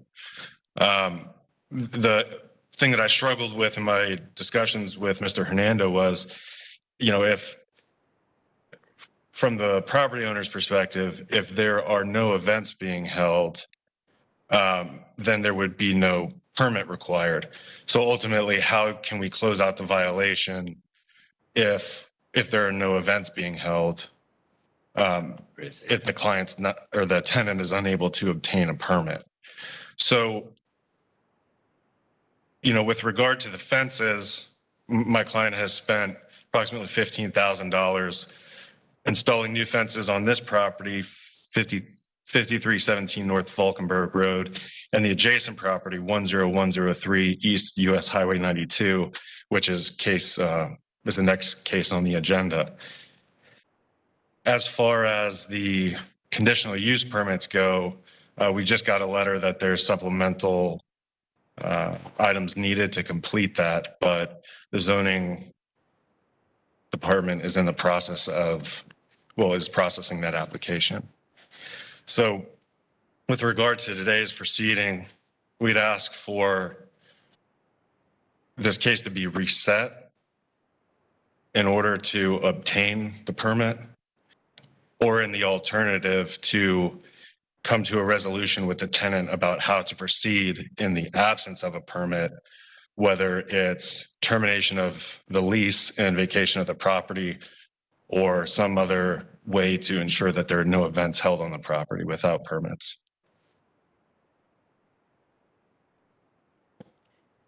Okay, does the other gentleman that's here, he's leasing this property? Yes. Do you need to speak, or does your attorney handle it for you? We complied with everything that you guys asked for. We haven't kept any events on the property since December. Okay. So we just trying to get the permits or whatever we need to continue operating, but we haven't used the property for anything since December. Okay, so you're just waiting for approval from the county as to whether you can or cannot hold events, correct? Yes. Okay, and you will not hold events in between now and then? Yes. Correct? Okay. Members of the board, do you have any questions for this gentleman? No? Nobody like to make a go, Mr. I have a question for staff. Go ahead. I guess I understand this correctly, the gentleman is not using the property that's causing the need for a special conditional use. So if we rule with a timeline and a fine and we go out and inspect the property and there is nothing taking place, then wouldn't that satisfy this requirement?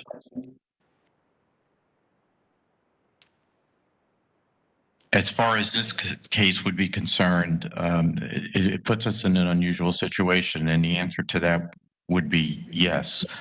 But we would then have to proceed through the processes of bringing him back to the board till we get to a per occurrence, should he continue to operate outside the guidelines of his permit that he's pursuing.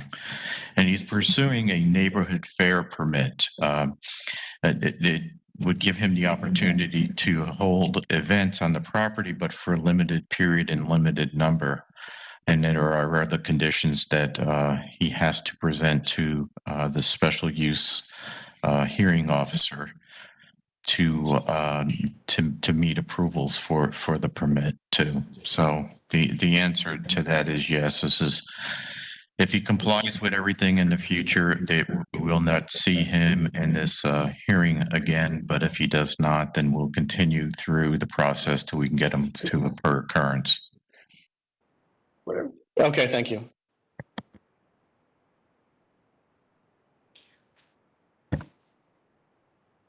I move in case CE 200178666 that based on the evidence presented, we continue this case for 30 days to see what shakes out here.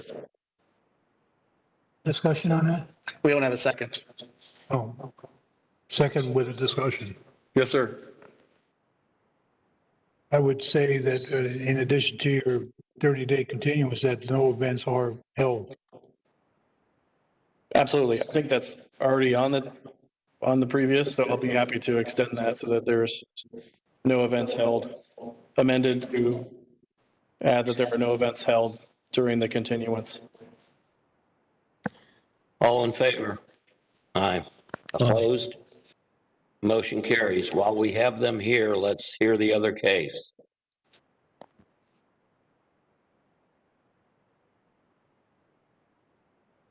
The next case is number 27, case number CE 20017874. The owner is 10103 East Highway 92 LLC, and the location is 10103 East US Highway 92. We have service, and Mr. Delkamp is here for this case as well. Would you state your name and address for this case? My name is Jack Delkamp. My address is 4970 Park Boulevard North, Pinellas Park, Florida, 33781. Thank you. Okay, good morning, Charles Harwell, Hillsborough County Code Enforcement. I'm representing the case for Mike Hernando, who's currently on vacation. I visited the property this morning. You can see this photograph is as of today. Again, the property is on CG, and they're having events with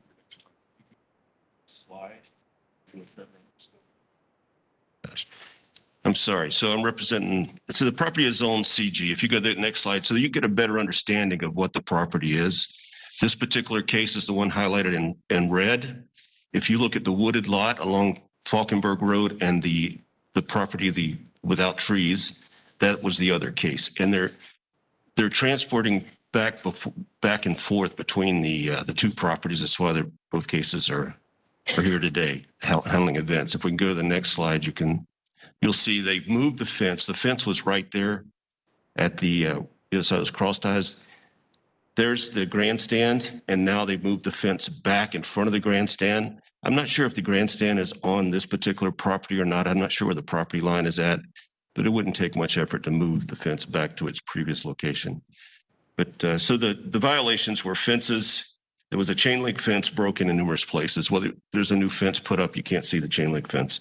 And again, the special conditional use without approval because they were having events. And there was access to go between the two properties to where the grandstand is at and to where you see that, the adjacent properties. Okay, if you don't know where whether the grandstand's on the property or not, why would he have to do something with the fence? They were, well, it's not, why would they have to do something with the fence? The one with the blue tarp? Yeah, it's not approved violation or approved fencing.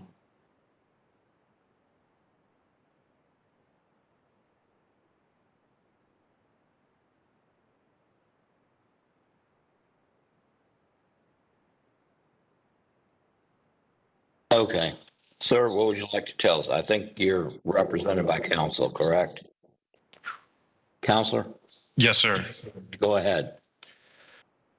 So this property, 10103 North Falkenberg, is adjacent to the property that was subject to the last case, 5317 Falkenberg Road. The issue was the tenant, Mr. Blake, who you just heard from, he is not leasing this property, 10103. So effectively, his use of this property was a trespass. There were, if you review the inspector's files, you can see that there were temporary fences put up. The recent pictures that were referred to, or I believe they were taken either today or yesterday, that show a white fence. That was a fence that was recently installed by my client to become compliant with the fence violation, and also to constructively evict the tenant from, or constructively evict the tenant of 5317 North Falkenberg from 10103 US 92. Ultimately, my client attempted to contact Mr. Hernando for a final inspection prior to this hearing. However, he was unavailable. Apparently he's on vacation. But my client is in the process of having the violation closed out due to this fence being installed. Ultimately, throughout this process, and just to give you some clarification, there is a question about the location of the fence and its relation to this grandstand. My client had a survey done and provided it to the fence company in order to delineate the boundaries of each property line so that this dirt lot could not be used. This dirt lot on 10103 North Falkenberg could not be used as a parking lot or as part of hosting events on 5317 North Falkenberg.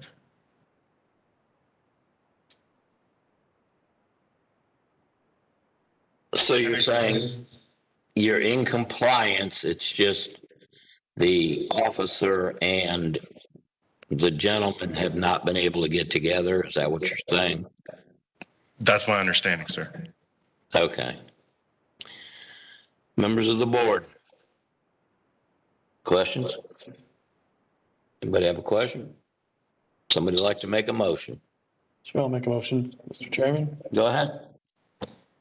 I move in case CE 20017-874, that basically as presented, I find the property is in violation of Hillsborough County codes or ordinances listed in staff's presentation. Further, based on the gravity of the violation, acts taken by the violator and the violator's history, I grant a two-part motion. 3 days to come into compliance on item PM 12.4 fences, and 30-day continuance on item Z636 special conditional use without approval. Failure to achieve either of these dates as listed will result in a fine of $250 per day. The fine is just on the fences for clarification. Continuance on the other. Second by right. Okay, we have a motion, we have a second. Any discussion? All in favor? Aye. Opposed? Motion carries. Y'all understand, Counselor, what he's going to get together with the whoever at code and have them inspect it, all right? Yes, sir. Then you got 30 days to take care of the special use on both properties. Yes, sir. Okay. Thank you. You're welcome. We're going to take a 10-minute adjournment. Let's see you.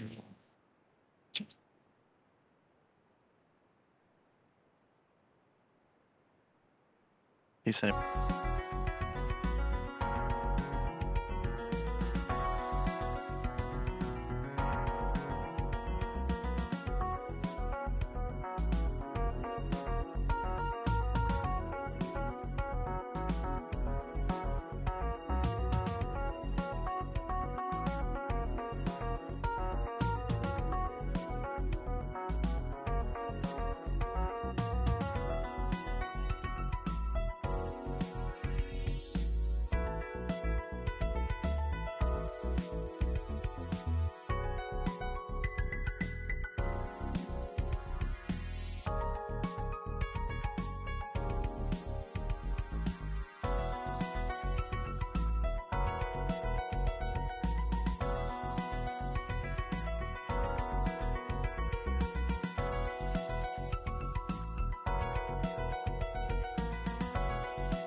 All right, Code Enforcement Board is back in order. Next case. Turn to the last page of your agenda, page 20, number 38. We're going to go ahead and jump to this one, and then we'll go back.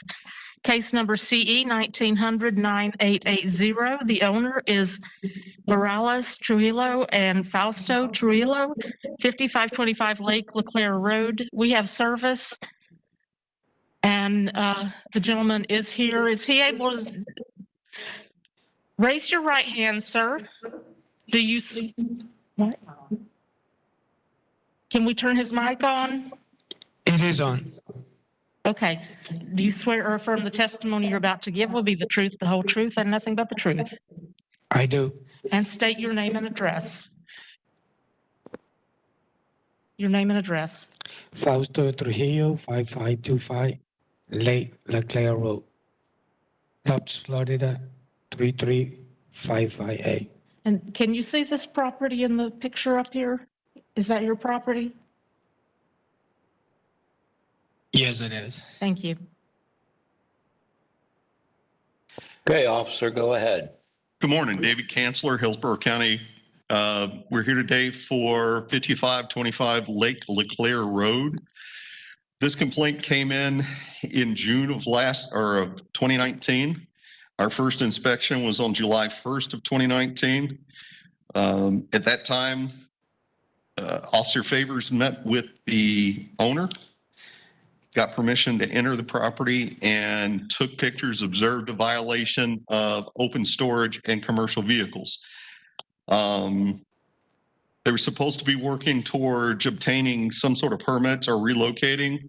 As of August of 2019, they were working on obtaining a variance for open storage, which was highly unlikely to be approved because it's a residential area. The use of the property for open storage of both commercial business trucks and equipment and shipping containers or Connex boxes continues to current. As you can see, these pictures were taken in the last week, and that's what we're here for today.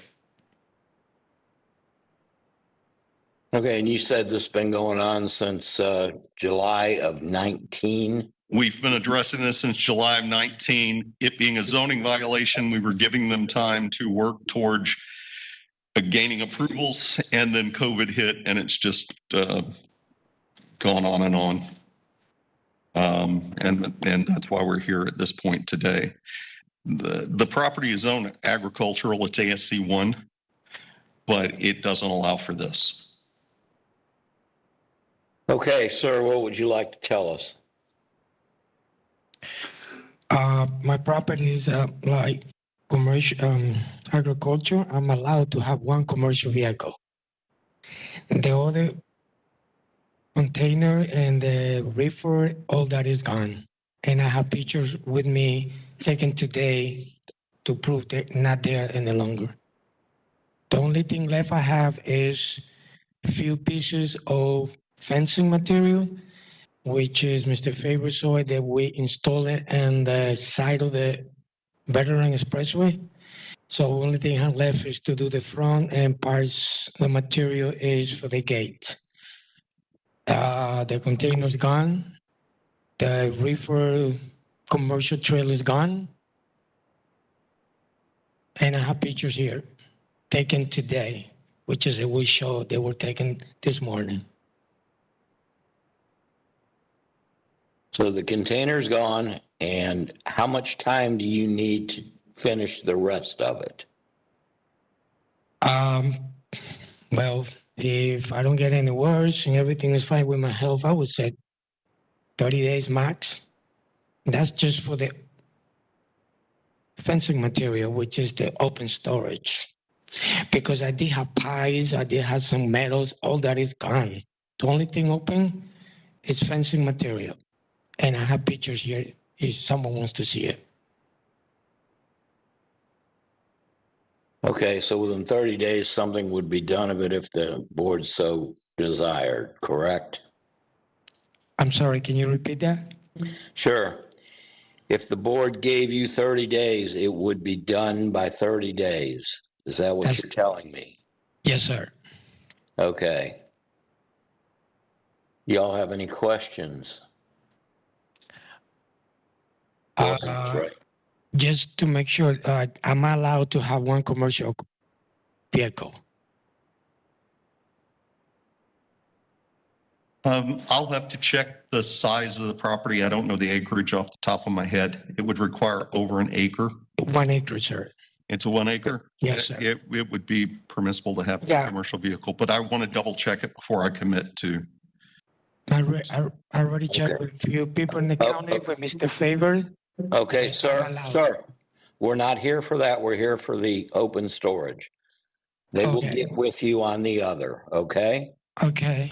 Ms. Wright, go ahead and make your motion. I move in case number CE 19009880 that based on the evidence presented, I find that the property is in violation of Hillsborough County codes or ordinances as listed in staff's presentation. Further, based on the gravity of the violation, the actions taken by the violator, and the violator's history, that I grant 30 days to come into compliance, and if compliance is not achieved by that date, a fine of $300 per day be assessed. Second, Lorenzen. Okay. All in favor? Opposed? Motion carries. Sir, you have 30 days. Thank you. Next case, Can we confirm the fine amount on that order? $300. Thank you. Next case. Thank you, board. Thank you. Next case is on page 15, number 28, case number CE 200188097. The owner is Dream Homer. What is that? Dream Homer AFFLE.net.inc, 9416 Golden Road. We have service and we have someone signed in virtually for this case.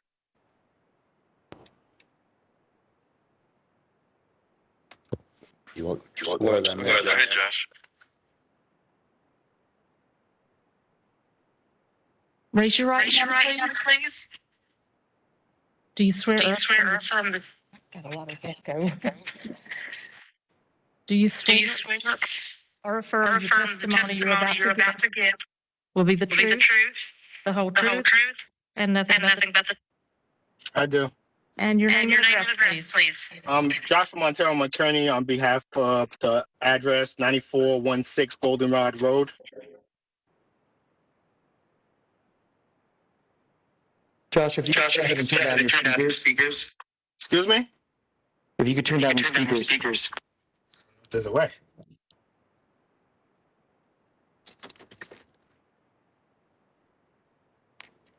Is that better? Okay.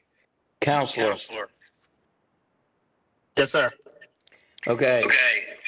Is this going to take you any longer than 10 minutes? No, sir. Okay. Apologies, Joshua, are your speakers up, by the way? Are they turned up next to your microphone?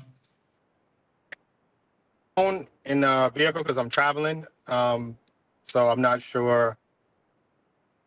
Okay, because we're getting a lot of feedback right now. We can hear ourselves through your speakers.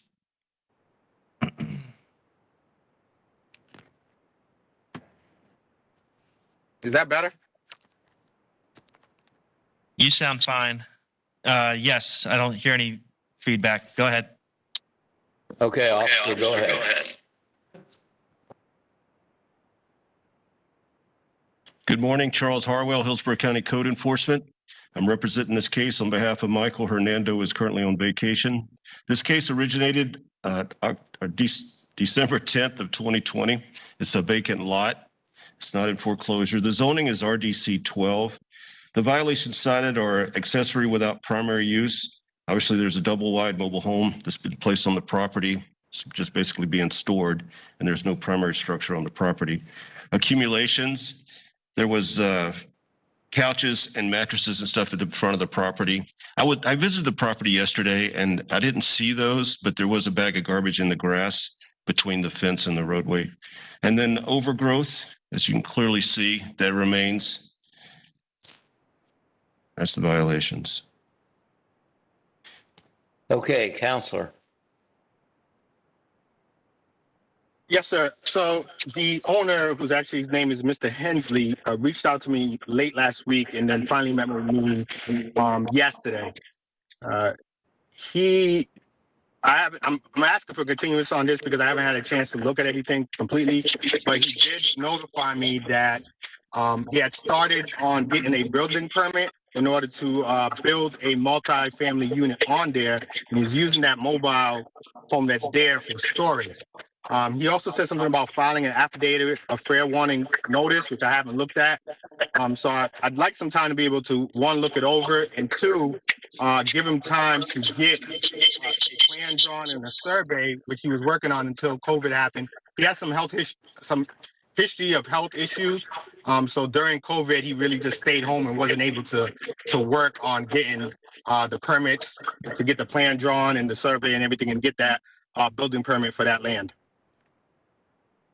How long is it going to take him to get those permits and the survey? He's an older gentleman. I think he's like in his 70s, so it's going to take him a little while.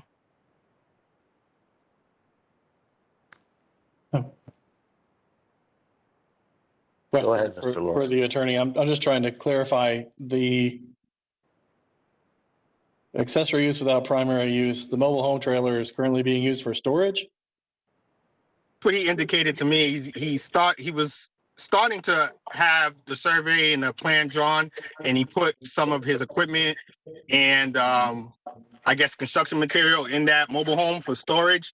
And I explained to him that he can't use it for storage until he actually has the building permit.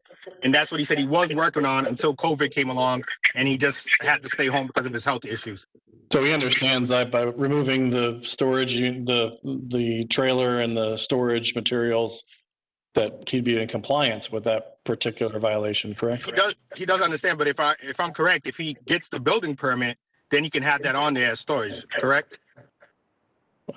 I would assume that's not the issue here to answer us. I mean, there's no defined timeline. I understand. I understand your position. Thank you.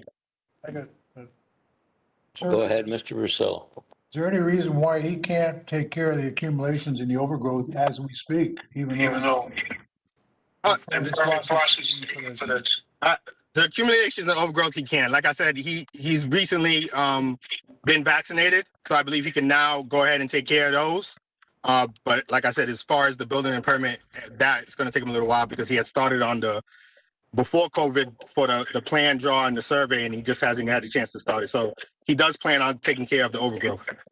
Yeah, so, but I don't understand when you say you're talking about cutting grass and taking garbage out of there. And the overgrowth, I think he just needs to have somebody come out there and clean that off. And I guess whatever couches and everything that was there, he's already taken them out.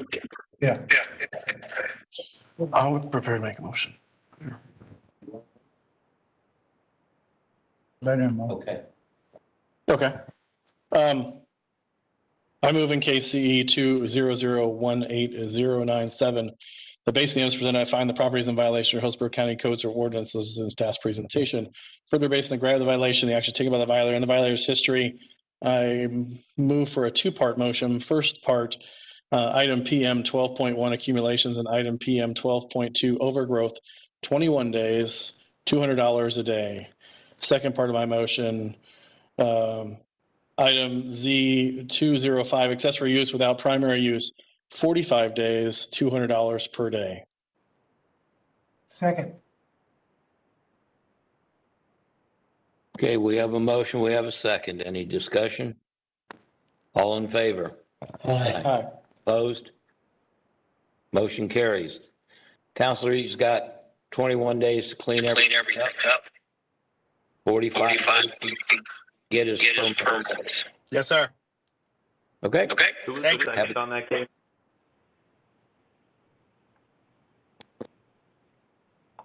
Who was the second on the motion? Who was the second on the motion? Mr. Vasilla? Thank you. Next case, please. Turn to page 17, number 32, case number CE 200167118.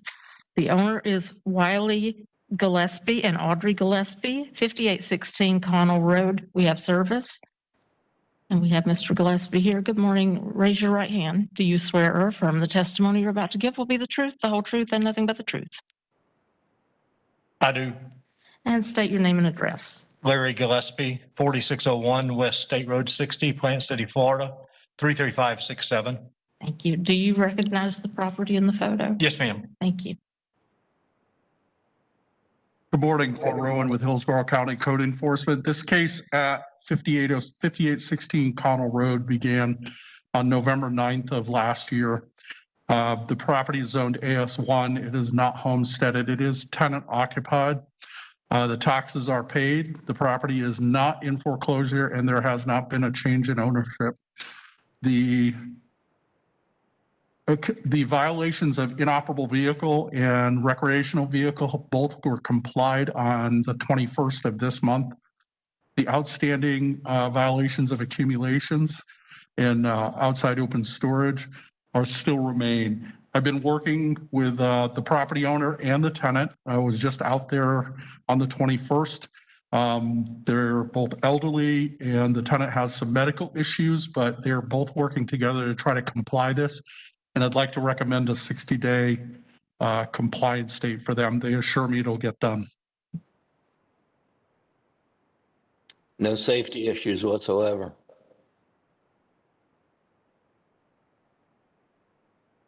Officer, safety issues? No life safety issues. Okay. Members of the board, do you have any questions? Sir? Yes, sir. What would you like to tell us? The statements from Officer Rowan are correct. We have already cleaned up some of the piles that he has pictures of. And so 60 days should give us sufficient time. Officer Rowan told me some information this morning that we may have to revamp some of what we were going to do, but I'll work it out with him at a later date to see how to come into compliance with that issue. But 60 days would be appreciated. Okay. Members of the board who'd like to make a motion. Ms. Clay? Make a motion. I move in case CE 200167118 that based on the evidence presented, I find the property is in violation of Hillsborough County codes or ordinances, excuse me, as listed in staff's presentation. Further, based on the gravity of the violation and the actions taken by the violator and the violator's history, I grant 60 days to come into compliance. If compliance is not achieved by that date, a fine of $250 a day be assessed. Second by right. We have a motion. We have a second. All in favor? Aye. Opposed? Motion carries. You got your 60 days, sir. Thank you. Next case, please. Number 33, case number CE 200170023. The owner is Ladera LLC, 7111 Kingsbury Circle. We have service and we have someone signed in virtually. Go ahead, Carla.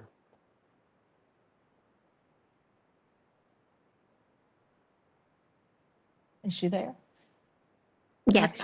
Raise your right hand, please. Do you swear or affirm the testimony you're about to give will be the truth, the whole truth, and nothing but the truth? Yes, ma'am. And state your name and address. It's Carla Jagan, and the property address is 7111 Kingsbury Circle, Tampa, Florida, 33610. And what's your relation to this case? I'm the owner, ma'am. You are the owner? Okay. Yes, ma'am. Can you see the photos that are up? Yes, ma'am. Is that your property? Yes. Thank you. Paul Rowan with Hillsborough County Code Enforcement. This case began on November 16th of last year. The property is zoned residential single-family conventional. It is not homesteaded. It is occupied by a tenant. The taxes are paid. It is not in foreclosure. There has not been a change in ownership. The property has had 2 previous cases, but no previous code board cases. The only remaining violation is the inoperable Mustang that you're seeing in the photographs. It was reported to me yesterday by the tenant that has been removed. So I think a short recheck and we can take care of this case. Okay, ma'am, what would you like to tell us? Yes, he did send a picture of the property. I do apologize for the recurring issue with the vehicles. We're working on it. But he has promised to, not keep any unregistered vehicles or valid license plates on the property. So I'm hoping indeed that, this won't happen again. Okay, and the vehicle is gone. Yes, sir. Okay, so a short date. Somebody like to make a motion, board? Go ahead, Ms. Wright.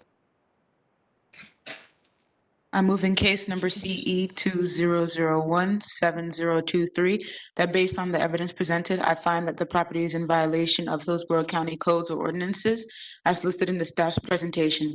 Further, based on the gravity of the violation, the actions taken by the violator, and the violator's history, that I grant 3 days to come into compliance, and if compliance is not achieved by that date, a fine of $200 per day be assessed. Second, Lorenzen. Okay, we have a motion, we have a second. All in favor? Aye. Opposed? All right, motion carries. Ma'am, you're going to get with the inspector. He's going to come out, make sure it's gone. Okay, thank you so much. Thank you. Have a Next good day. case. You too. Turn to page 18, number 34, case number CE 20017252. The owner is Jorge Ruiz, 3806 Orient Road. We have service, and we have someone signed in for this case. Good morning. Raise your right hand, please. Oh. Do you swear or affirm the testimony you're about to give will be the truth, the whole truth, and nothing but the truth? I do. And ¿Me quieres decir si todo lo que tú vas a indicar en esta posición es verdad ¿Qué digo que sí? Sí. Sí. Yes. okay, and both of you state your name and address, please. Sure. My name is Lázaro Otano. My address is 9020 Southwest 55th Court, Cooper City, Florida, zip code 33328. Dale tu dirección. 3806 North Orient Road, Tampa, Florida, 33614. Okay, and do you recognize the property in the photo? Yes, thank you. Good morning, everyone.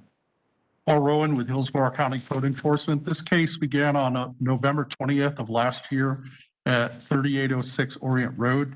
The property is zoned commercial general. It is not homesteaded. The taxes are paid. It is not in foreclosure, and there has not been a change in ownership. The property has one previous case in the last 5 years and no code board cases. The property has violations of general maintenance of equipment, systems, devices, and safeguards because it's a non-residential property, and that would be the installed air conditioning that is in the property does not work. The ceilings violations verify the roof violations, that there is a severe roof leak going on in the property. I've had a couple of discussions with Mr. Ruiz. He has claimed that there is an insurance claim going on for the damage to the roof. And I asked him to send me a copy of the claim or something along those lines to prove that, and I could have worked with him on the time, but I never received it. And after our discussion, I was never able to get back in touch with him again. The photos that are dated back from the original case, unfortunately, that is no longer occupied and it's locked up. So I was not able to get updated photos of the interior to see if the ceilings had been fixed. There are no life safety issues at this time. Okay, what does Mr. Ruiz want to say to us? I'm Mr. Ruiz's public adjuster. I was contracted sometime last year due to the fact that he had a loss to his roof. He does have a wind damage to his roof, at which point a restoration company was called in to to basically tarp the roof because it's part of his post-loss obligations for him to comply with his policy for coverage to be considered. At this point in time, we're still in dispute with the insurance company. We're also going to seek active litigation against the insurance company. But since this does violate the municipality code, he is willing to take the tarp off completely to satisfy the county code as to the roof. But he does have an active claim on his home. And I can provide all that paperwork to the gentleman if you'd like. Mr. Vasilla, go ahead. Sir, I have a question. You said the property is not occupied at the current time? I can't hear you, I'm sorry. It's not occupied? There's nobody living there? Nobody working there? It's a commercial, this is a commercial property that has You have a car tenant there? sales business in the front and a tire repair business in the back. The right hand, if you're looking at this photograph, that right front corner is occupied by a single office, which is the auto sales business. The left hand is the vacant portion, the other two windows. There's nobody occupying that property and it's locked up. Okay, thank you. Okay, so you said something about taking the tarp off? That is correct.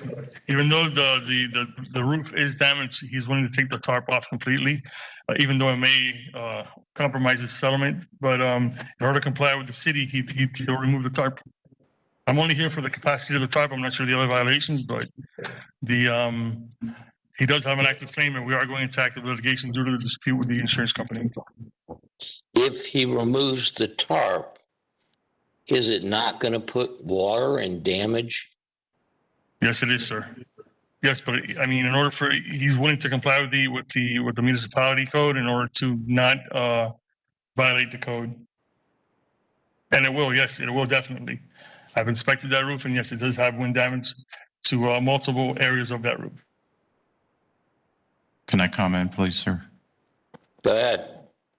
The violation is for the roof itself. The violation is not because the tarp is on the roof. The tarp indicates to us there's obviously roof damage.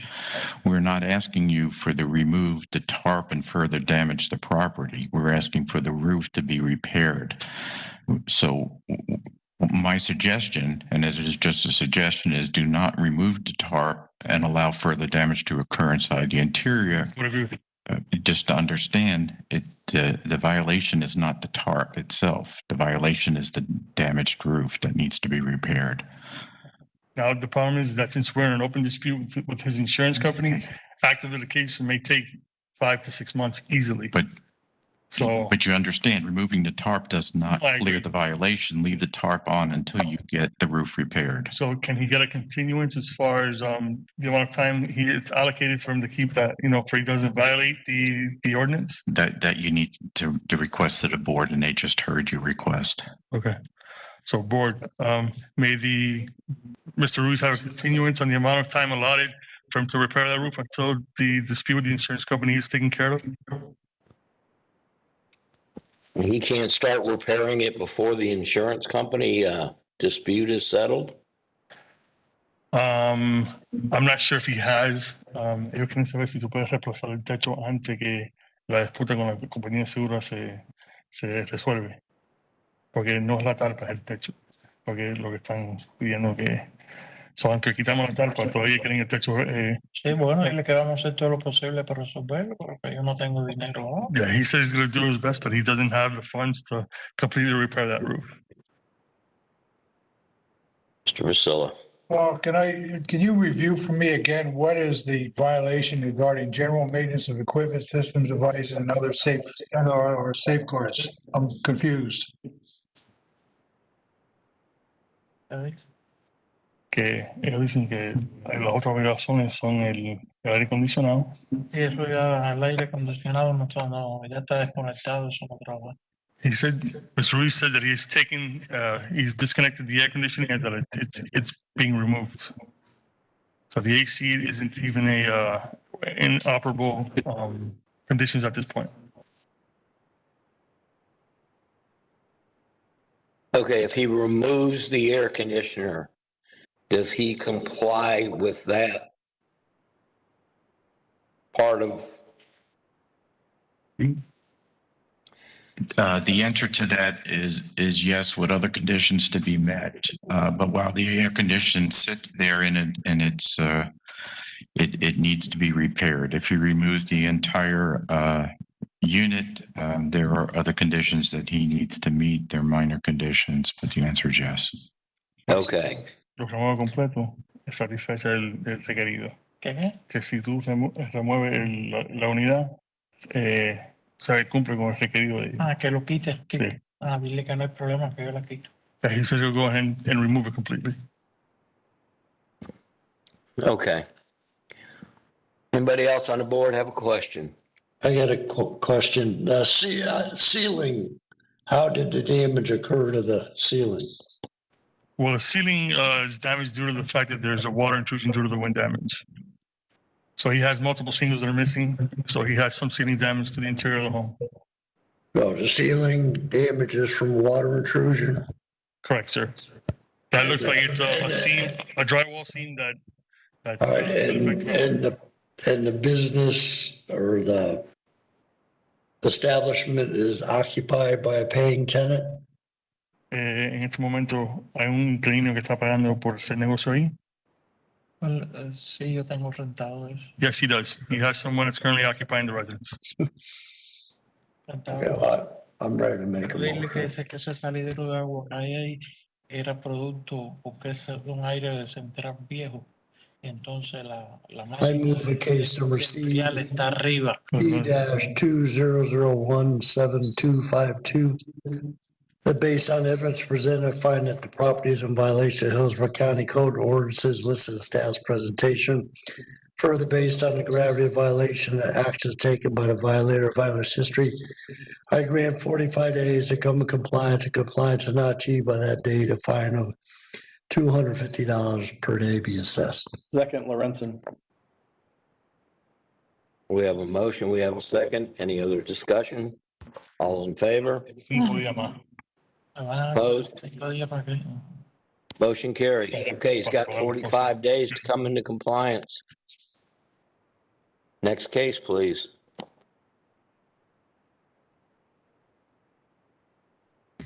Next case is number 35, case number CE 200-18602. The owners are Thomas C. Stringfield and Pamela J. Stringfield, 2649 North Valrico Road. We have service, and Mr. Stringfield has signed in. Raise your right hand, please.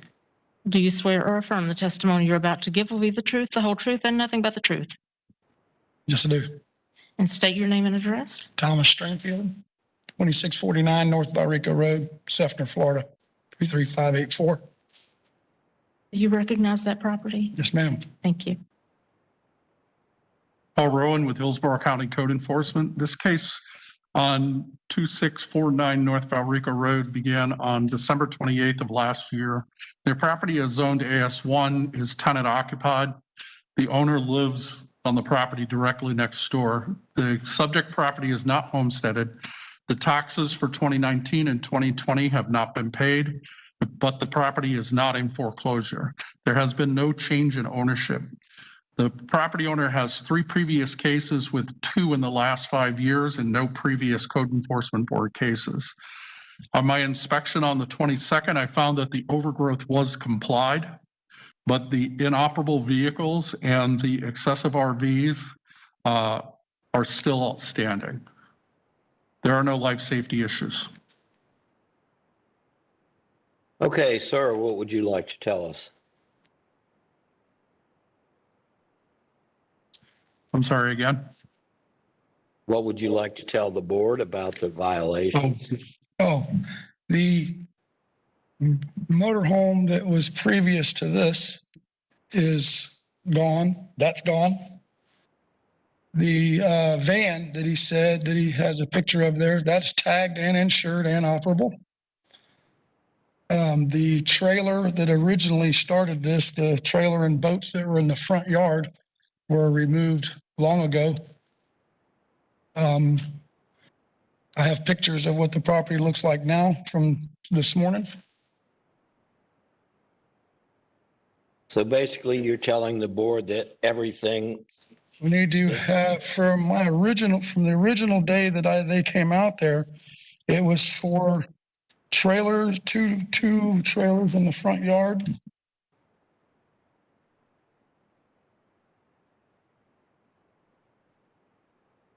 right I guess now, 2 boats, the boats are gone, the trailers were moved, the grass was mowed, everything was taken up, was redone. They asked the white enclosed trailer to be tagged. It's been tagged. Okay, Like sir. I said, the van that he has a photo of there has always been tagged and insured and runs. okay, you've told us this. My question to you is, you are in compliance as of today. As with everything that was originally asked me to do, yes. All right. Members of the board, have any questions? So make a motion, go ahead. I move in case number CE 2001860 that based on the evidence presented, I find the property, I'm sorry.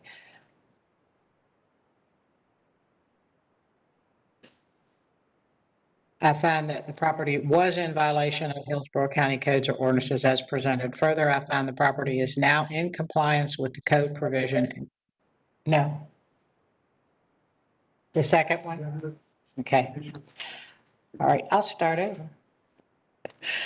We're moving case number CE 2001860 that based on the evidence presented, I find the property is again in violation of the Hillsborough County Code ordinance as listed. Okay. Oh, so we don't know that it's in compliance, right? Oh, got it. Okay. Apologize. Third time's a charm. Here we go.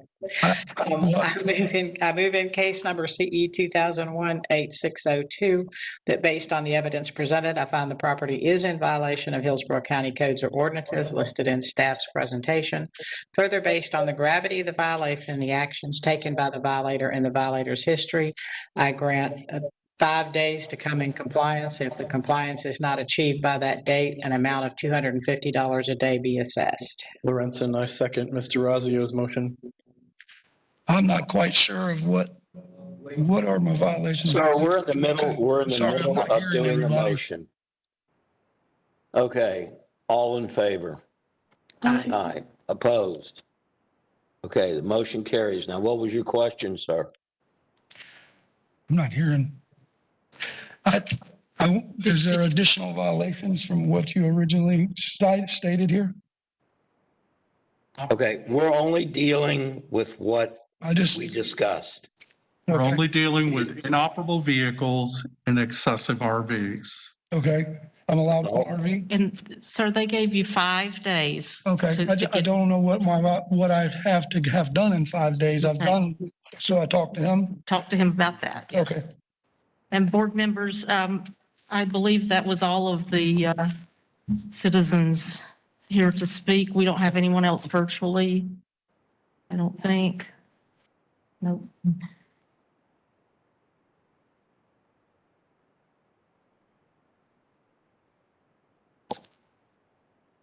Okay, seeing there's no one, well, guessing there's no one.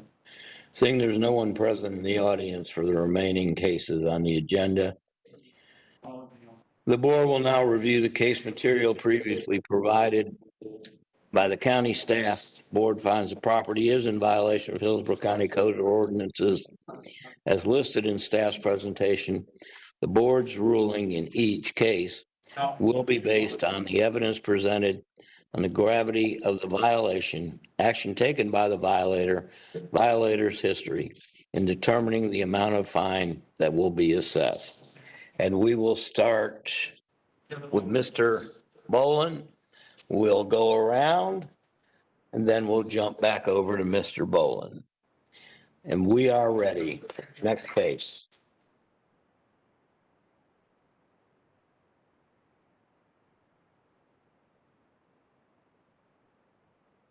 Are we ready? Yes, ma'am. Next case. Okay, turn to page 1 under continued cases. Number 1, case number CE 2000-1046. This case complied June 23rd, 2021.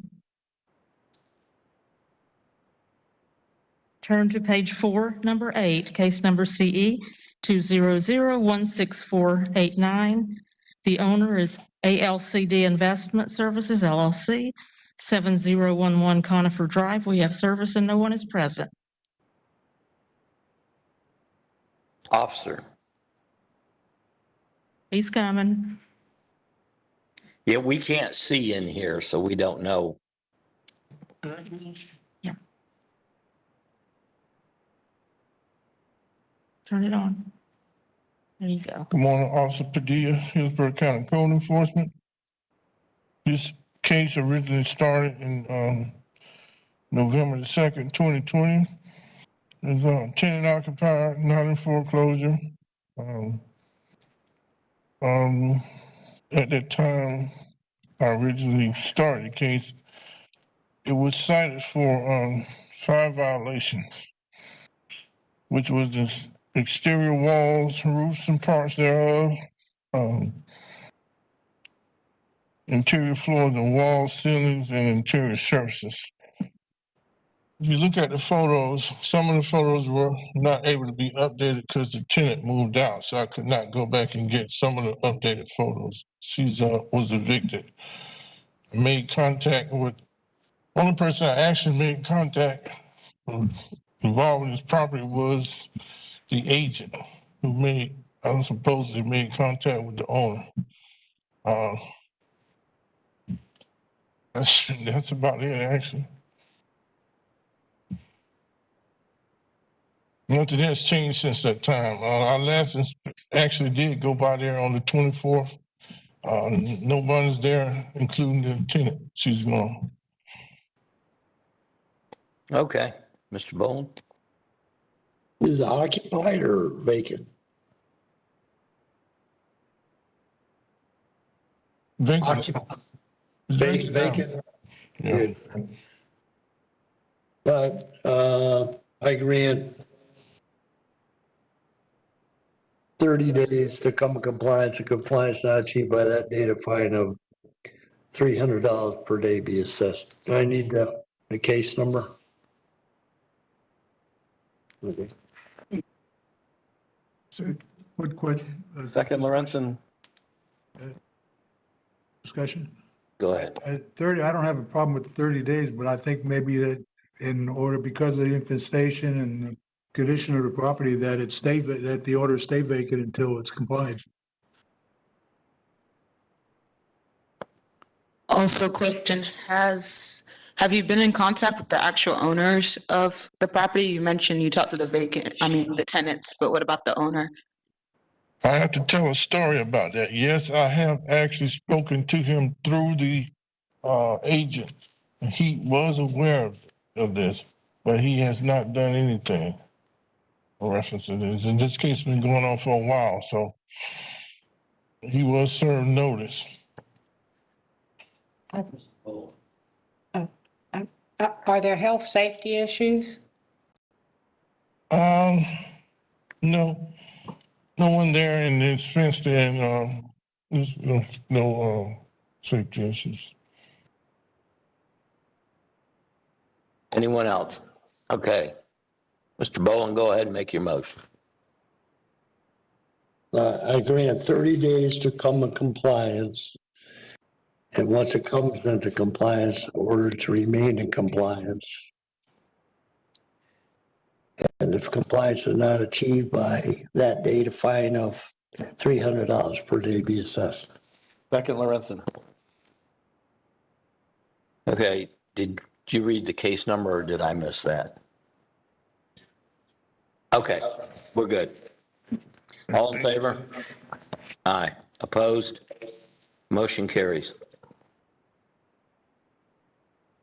Turn to page 5, number 9, case number CE 200-15015. The owner is TWMAN Properties LLC, 11303 Spivey Road. We have service and no one is present.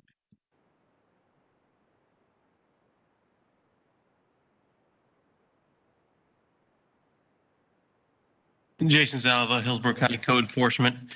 This case originally came to me on September 30th, 2020, where I arrived at 11303 Spivey Road. I met with the tenant at the time, Ariel McCumb, who was in the process of moving out because the inside was so bad. She signed consent form. Inside, I observed roaches crawling along the wall, no smoke detectors, receptacles were missing covers, leaving exposed wires, no GFCI protectors, windows and exterior doors, especially windows, were damaged. There was no egress. I was familiar with the owner. I dealt with him before. Therefore, I gave him a 15-day notice of violation, and he had not contacted me since. I arrived back on September 28th. Work was being conducted in the place. However, they would not allow me in since they weren't sure if the owner would be okay with that. So I extended 3 days. On November 6th, I returned. There was work had been done, but it looked like there's someone living there, so no one answered the door. I was unable to gain access. At that point, I referred to hearing. I was able to go back and get some updated pictures. Now the place was vacant. Through the windows, the only remaining violations were the exterior light fixture had no globe. I confirmed there's no GFCI outlet in the bathroom. I could not see if there's any smoke detectors. So we have the exposed wires, but all the other violations were fixed.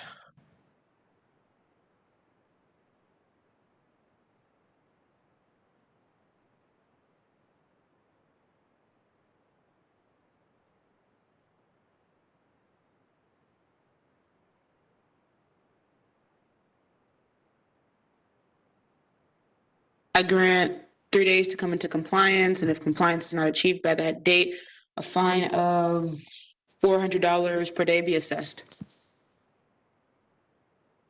We have a second? Second, Lorenzen. Any discussion? All in favor? I still, Yes. Aye. the discussion would be, I still would say that it not to be occupied until, well, if they don't come everything in compliance, not to be occupied. It's her motion. You like it the way it is, or? I grant 3 days to come into compliance, and if compliance is not achieved by that date, a fine of $400 per day be assessed with the condition of the property being vacant.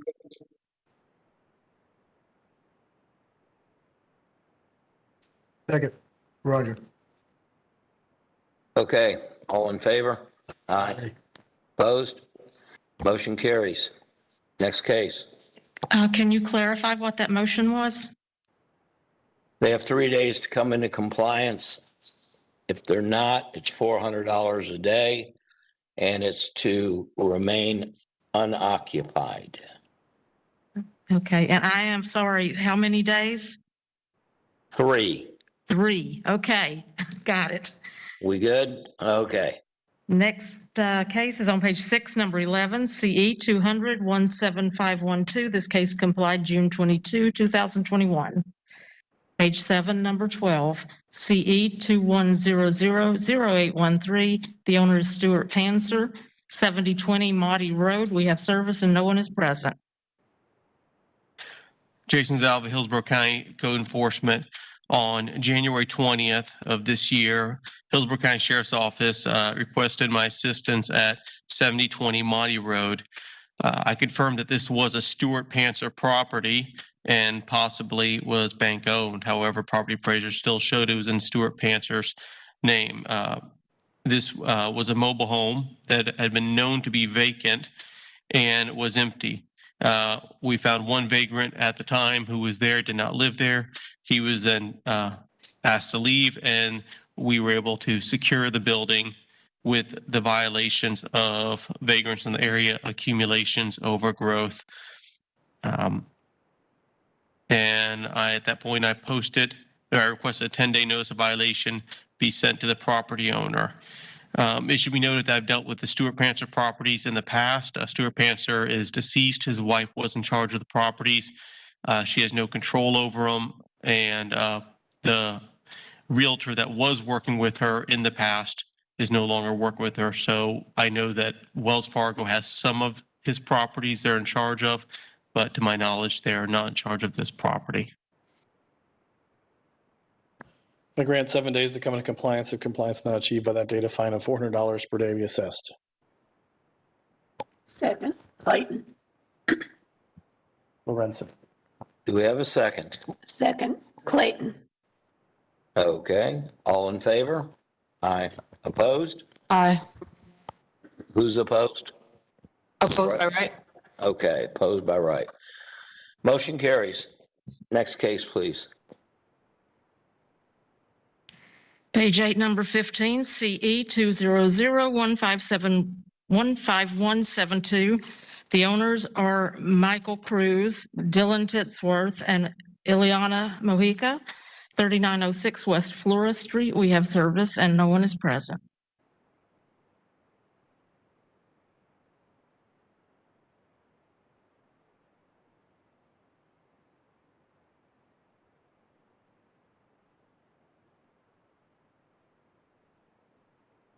Morning. Morning. John. Go ahead. John Karen, Hillsborough County Code Enforcement. Property in question is located at 3906 West Flora Street, Tampa, Florida, 33614. The property is owned by Cruz Michael, Titsworth Dylan, Mojica Ileana. Property has a list pendants dated May 6, 2021. However, I was informed by the neighbors that the property is owner occupied. Property was first inspected October 5th, 2020. Initial inspection revealed 2 violations, which consisted of overgrowth and inoperable vehicles. A reinspection was performed October 14, 2020, where it was revealed that the property remained in violation, and the case was thereby referred for Code Enforcement Board hearing. I performed a pre-hearing inspection on June 10th, 2021. Photographs were taken at that time for this hearing. Thank you.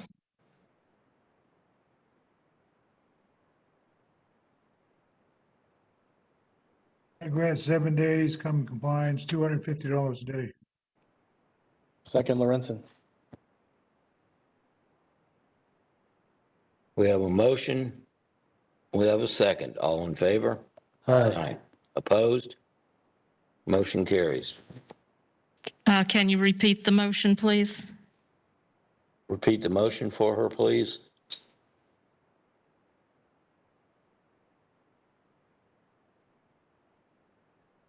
I grant 7 days, $250 per day. Okay, thank you. Next case. Page 9, number 16, 200-15672. This case was pulled on June 15, 2021. Page 10, number 19, CE 200-16322. This case complied June 18, 2021. Page 11, number 21, CE 200-18278. This case complied June 23, 2021. Page 12, number 22, CE 2100-1202. This case complied June 16, 2021. Number 23, CE 2100-1627. The owner is Jennifer Jorge, 3305 West Idlewild Avenue. We have service and no one is present. Good morning. John Karen, Hillsborough County Code Enforcement. May it please the board. The property in question is located at 3305 West Idlewild Avenue, Tampa, Florida, 33614. The property is owned by Jennifer Jorge. Property is tenant occupied. Property is not in foreclosure and is not homesteaded. The property was first inspected February 11th, 2021. The initial inspection revealed 4 violations, of which 1 has since been complied. I interviewed 2 separate tenants on said date. Both tenants stated that the respondent does not reside on the property and that there are several dwelling units on the property.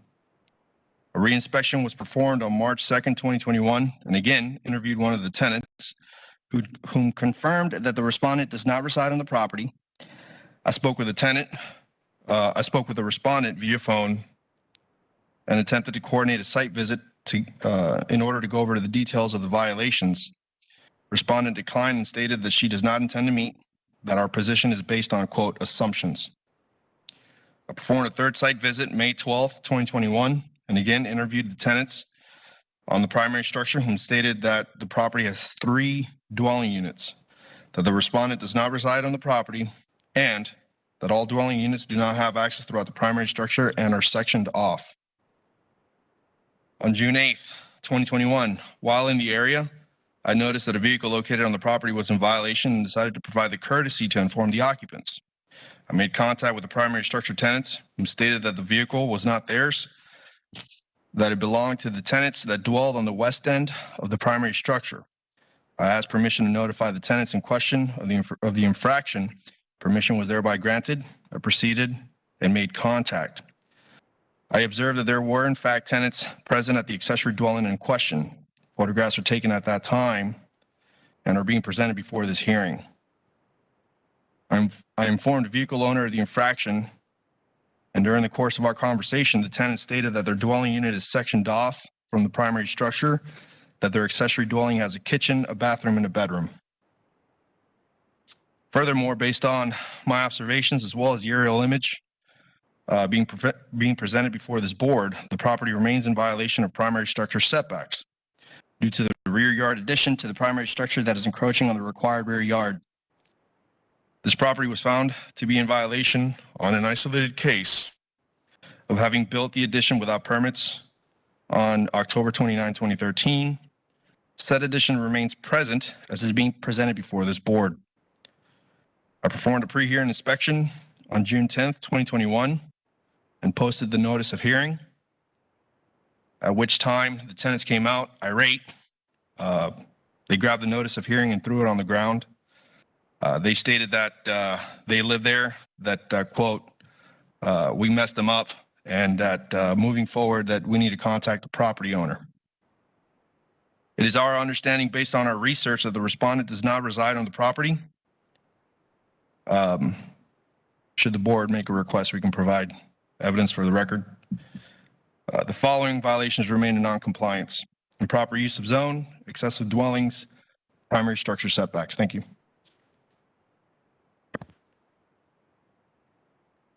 Officer, did you say in your testimony that the addition they made to the property? Or the addition that was built then. As is being presented before the board today, obviously the additions are still present, hence the reason why we're taking a position of citing them for primary structure setbacks. So when they were cited in 2013, there were no fines? There are no fines running on this case? There's nothing open, or how was it deemed to have been complied and now is still in place? Thank you, board member. It is my understanding that the case back in 2013 was, again, an isolated case, but that was a code compliance case. I don't believe that their processes is the same as code enforcement, but I do have documents should you request said documents for evidence. Thank you, officer. I appreciate it. I would ask the board as part of your motion to keep that into consideration, the history. Board members, just for your information, code compliance is the building department, and there is a lien for that case. Thank you.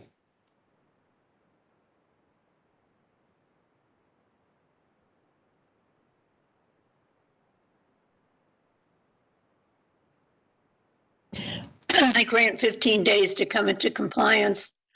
If compliance is not achieved by that date, a fine of $400 a day be assessed. Second by Roger. Any discussion? For the purpose of discussion, Ms. Clayton, would you consider a higher fine based on the testimony of the officer and how the tenant and owner has responded to us to date?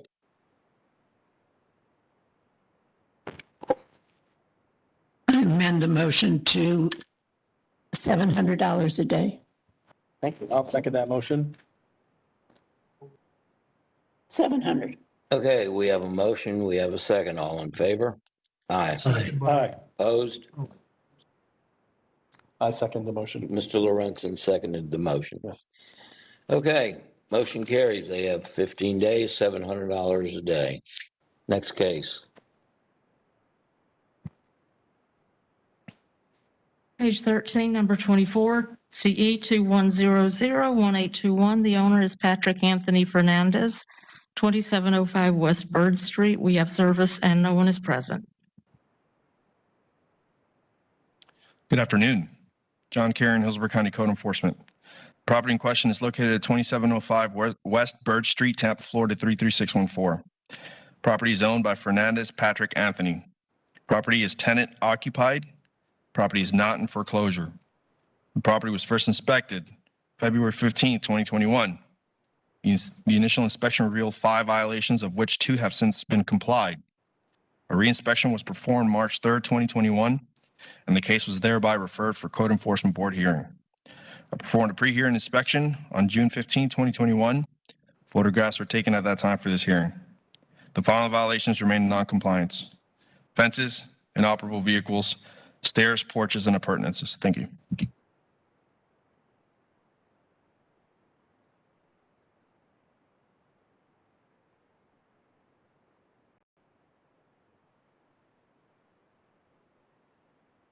I grant 10 days to come into compliance, and if compliance is not achieved by that date, a fine of $300 per day be assessed.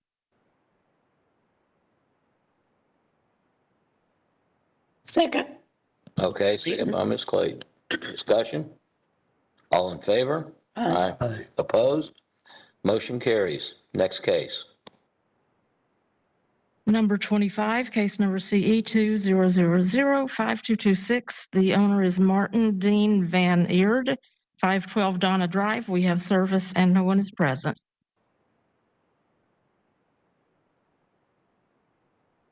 Good afternoon, Charles Harwell, Hillsborough County Code Enforcement. I'm representing this case for Michael Hernando. He's on vacation. The case originated April 13th of 2020. This owner occupancy is not in foreclosure. The zoning is RSC 6. The initial violations were accumulations, overgrowth, inoperable vehicles, outside open storage, and the outside open storage was for a forklift in the driveway. The accumulations were complied on 6/18 of this year, so we're asking for remaining compliance.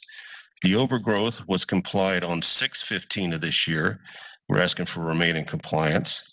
The inop vehicle violation remains, and the outside open storage was complied on January 11th of 2021. The officer has made numerous contacts or attempts to contact the owners. They've been there. They won't come to the door, or when the garage door is open and they're in the garage, they see him come and they close the door and ignore him. I got a question. You asked for remaining compliance on accumulations and overgrowth, but this is the first offense and they are in compliance. So, I mean, that's kind of a strange request, I think. Yes, sorry. Yeah, that's what we're asking for, is a remaining compliance for those 2 violations. Carmine. Yes, sir. In the past, we have only done orders to stay in compliance like the second time. If they've complied just like anybody else who's complied, we don't order them to stay in compliance. I think what he's trying to say is the order will include those violations, and the remaining compliance part of it is really not necessary because they will be covered by this order. Okay. Is that right, sir? Is that what you were trying to say? Exactly. Thank you. I'm sorry. We've always been a little bit of confusion on that, but we present the order, and we'll review that after the hearing. Thank you. Okay, thank you.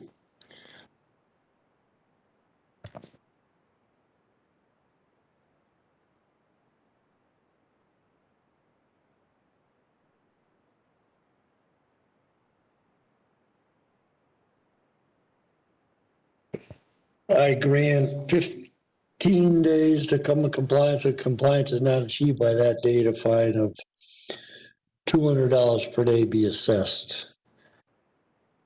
Second by right.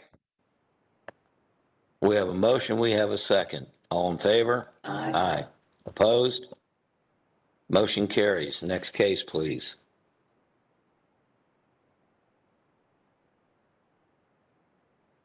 Turn to page 15, number 29, case number CE 200148009. The owner is SRP SUB LLC 1003 Mallet Wood Drive. We have service and no one is present. Paul Rowan with Hillsborough County Code Enforcement. This property at 1003 Mallet Drive in Brandon began, I don't have that. It's a residential PD. It is not homesteaded. It is tenant occupied. The taxes are paid and there has been no change in ownership. The property owner has no previous history with our property, with our department. The only outstanding violation is severe overgrowth in the backyard. From the second photo, you can see the property has an unusual shape. They do cut the grass on the front portion where the house is sitting, but they are obviously not cutting the grass in this back portion. The previous officer that was assigned to this case did get in touch with the owner one time. Hasn't heard anything since then, and I've been unable to get in touch with the owner. There's no life safety issues. One question for discussion. Have you been able? What's the source of the complaint? The complaints from all the people on Peachwood and the other side street that's there. I actually got permission from one of those property owners to go in to take pictures of the overgrowth. Good. Another question. I believe you said this was rented out. Have you guys been able to contact the tenants living in there regarding the overgrowth? I know you said you've been able to contact the owner. From the notes in the case, the officer that initiated this case, he spoke to the property owner one time over the phone. But beyond that, there hasn't been, he had some contact with the tenant also, but the house itself is enclosed by a fence with a rear yard. And it's the portion that's outside of that fence that's just overgrown. Understood. I'm prepared to make a motion. I grant 7 days to come into compliance, and if compliance is not achieved by that date, a fine of $300 per day be assessed. Second, Clayton. Okay, we have a motion, we have a second. All in favor? Aye. Opposed? Motion carries. Next case, please. Page 16, number 30, case number CE 200155505. The owner, Amador O'Callaghan and Purification C. Callahan, 3014 Summer Cruise Drive. We have service and no one is present. Paul Rowan with Hillsborough County Code Enforcement. This case at 3014 Summer Cruise Drive began on October 12th of last year. The property is zoned a residential plan development. It is not homesteaded. The taxes have not been paid since 2018, but the property is not in foreclosure. There's been no change in the ownership, and I've had absolutely no contact with the property owner. On my visit on the 10th, the fence violation was complied by the neighbor who got sick of the fence being down and actually repaired it. The overgrowth, the accumulations, the outside open storage, and the torn screen there by the door are the only outstanding violations. The only evidence I could find of the owner was that they moved to California, but I could not find a valid phone number, and I did send notices also to California and got no responses. The property appears to be abandoned. No life safety issues though at this time. To grant 7 days to come into compliance. If compliance is not achieved by that date, a fine of $300 per day be assessed. Lorenzen. Do we have a second? Second. Second by who? Mr. Bowling, okay. All in favor? Aye. Opposed? Motion carries. Next case, please. Number 31, case number CE 200159984. The owner is Amos Financial LLC, 2810 East State Road 60. We have service and no one is present. Paul Rowan with Hillsborough County Code Enforcement. This case began on October 21st of last year. The property is zoned commercial general and is currently vacant. It is not homesteaded. The taxes are paid. It's not in foreclosure, and there has not been a change in the ownership. The only violation remaining at this time was overgrowth. I was reported yesterday by the property owner, who I've had a couple of discussions with, that it has been complied.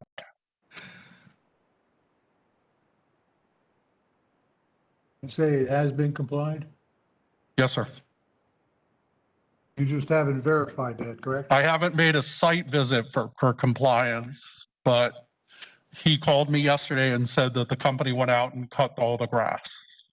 Okay, I grant 5 days, come in compliance, compliance not achieved by the time, fine of $300 per day be assessed. Second, Lorenzen. We have a motion, we have a second. All in favor? Aye. Opposed? Motion carries. Next case.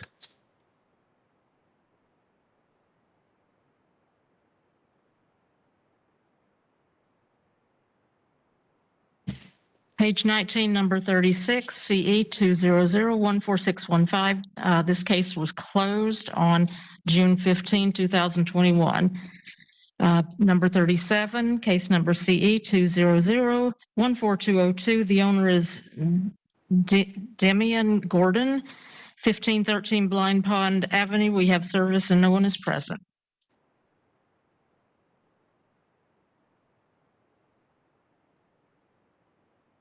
Good afternoon.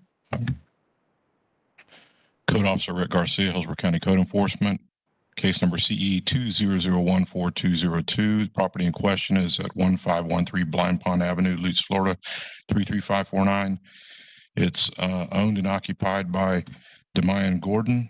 The property is not in foreclosure. We first responded to this property on September 17th of 2020 on a complaint of overgrowth. During that time, I identified violations of accumulations of yard waste, junk, trash, and debris, overgrowth of grass, which complied on 10/2 of 20, and pool sanitation, and the pool is green and the water is stagnant.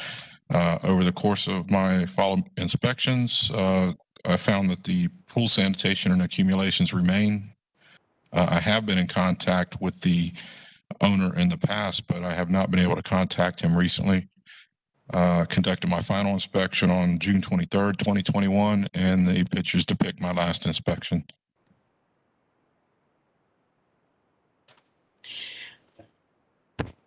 Question for the officer. So your testimony is that the pool sanitation has not changed since the initial violation of September of 2020? Couldn't understand him. No. Same condition, pool in the same condition. For 9 months. Okay, thank you.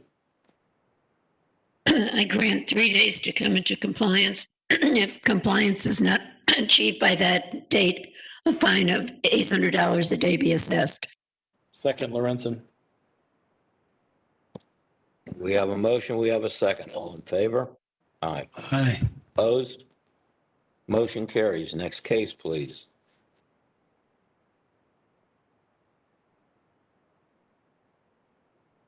That concludes the agenda. Okay, do we have Miss Murphy on the line?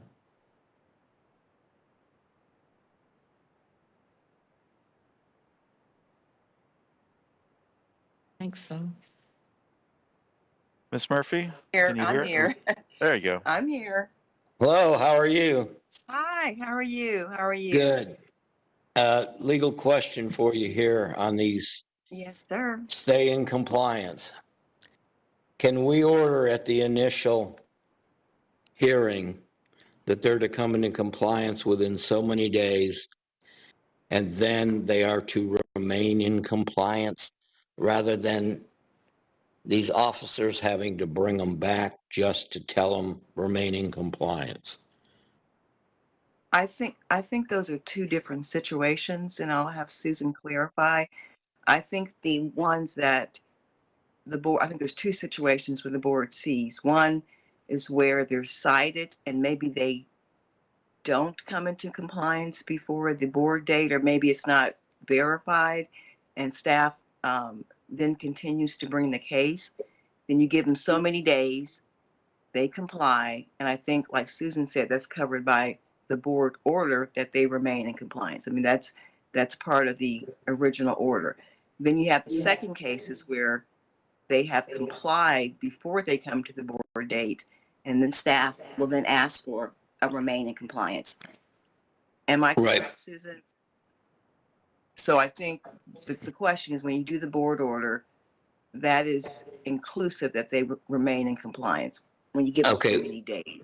We can use that verbiage. I don't think it's necessary.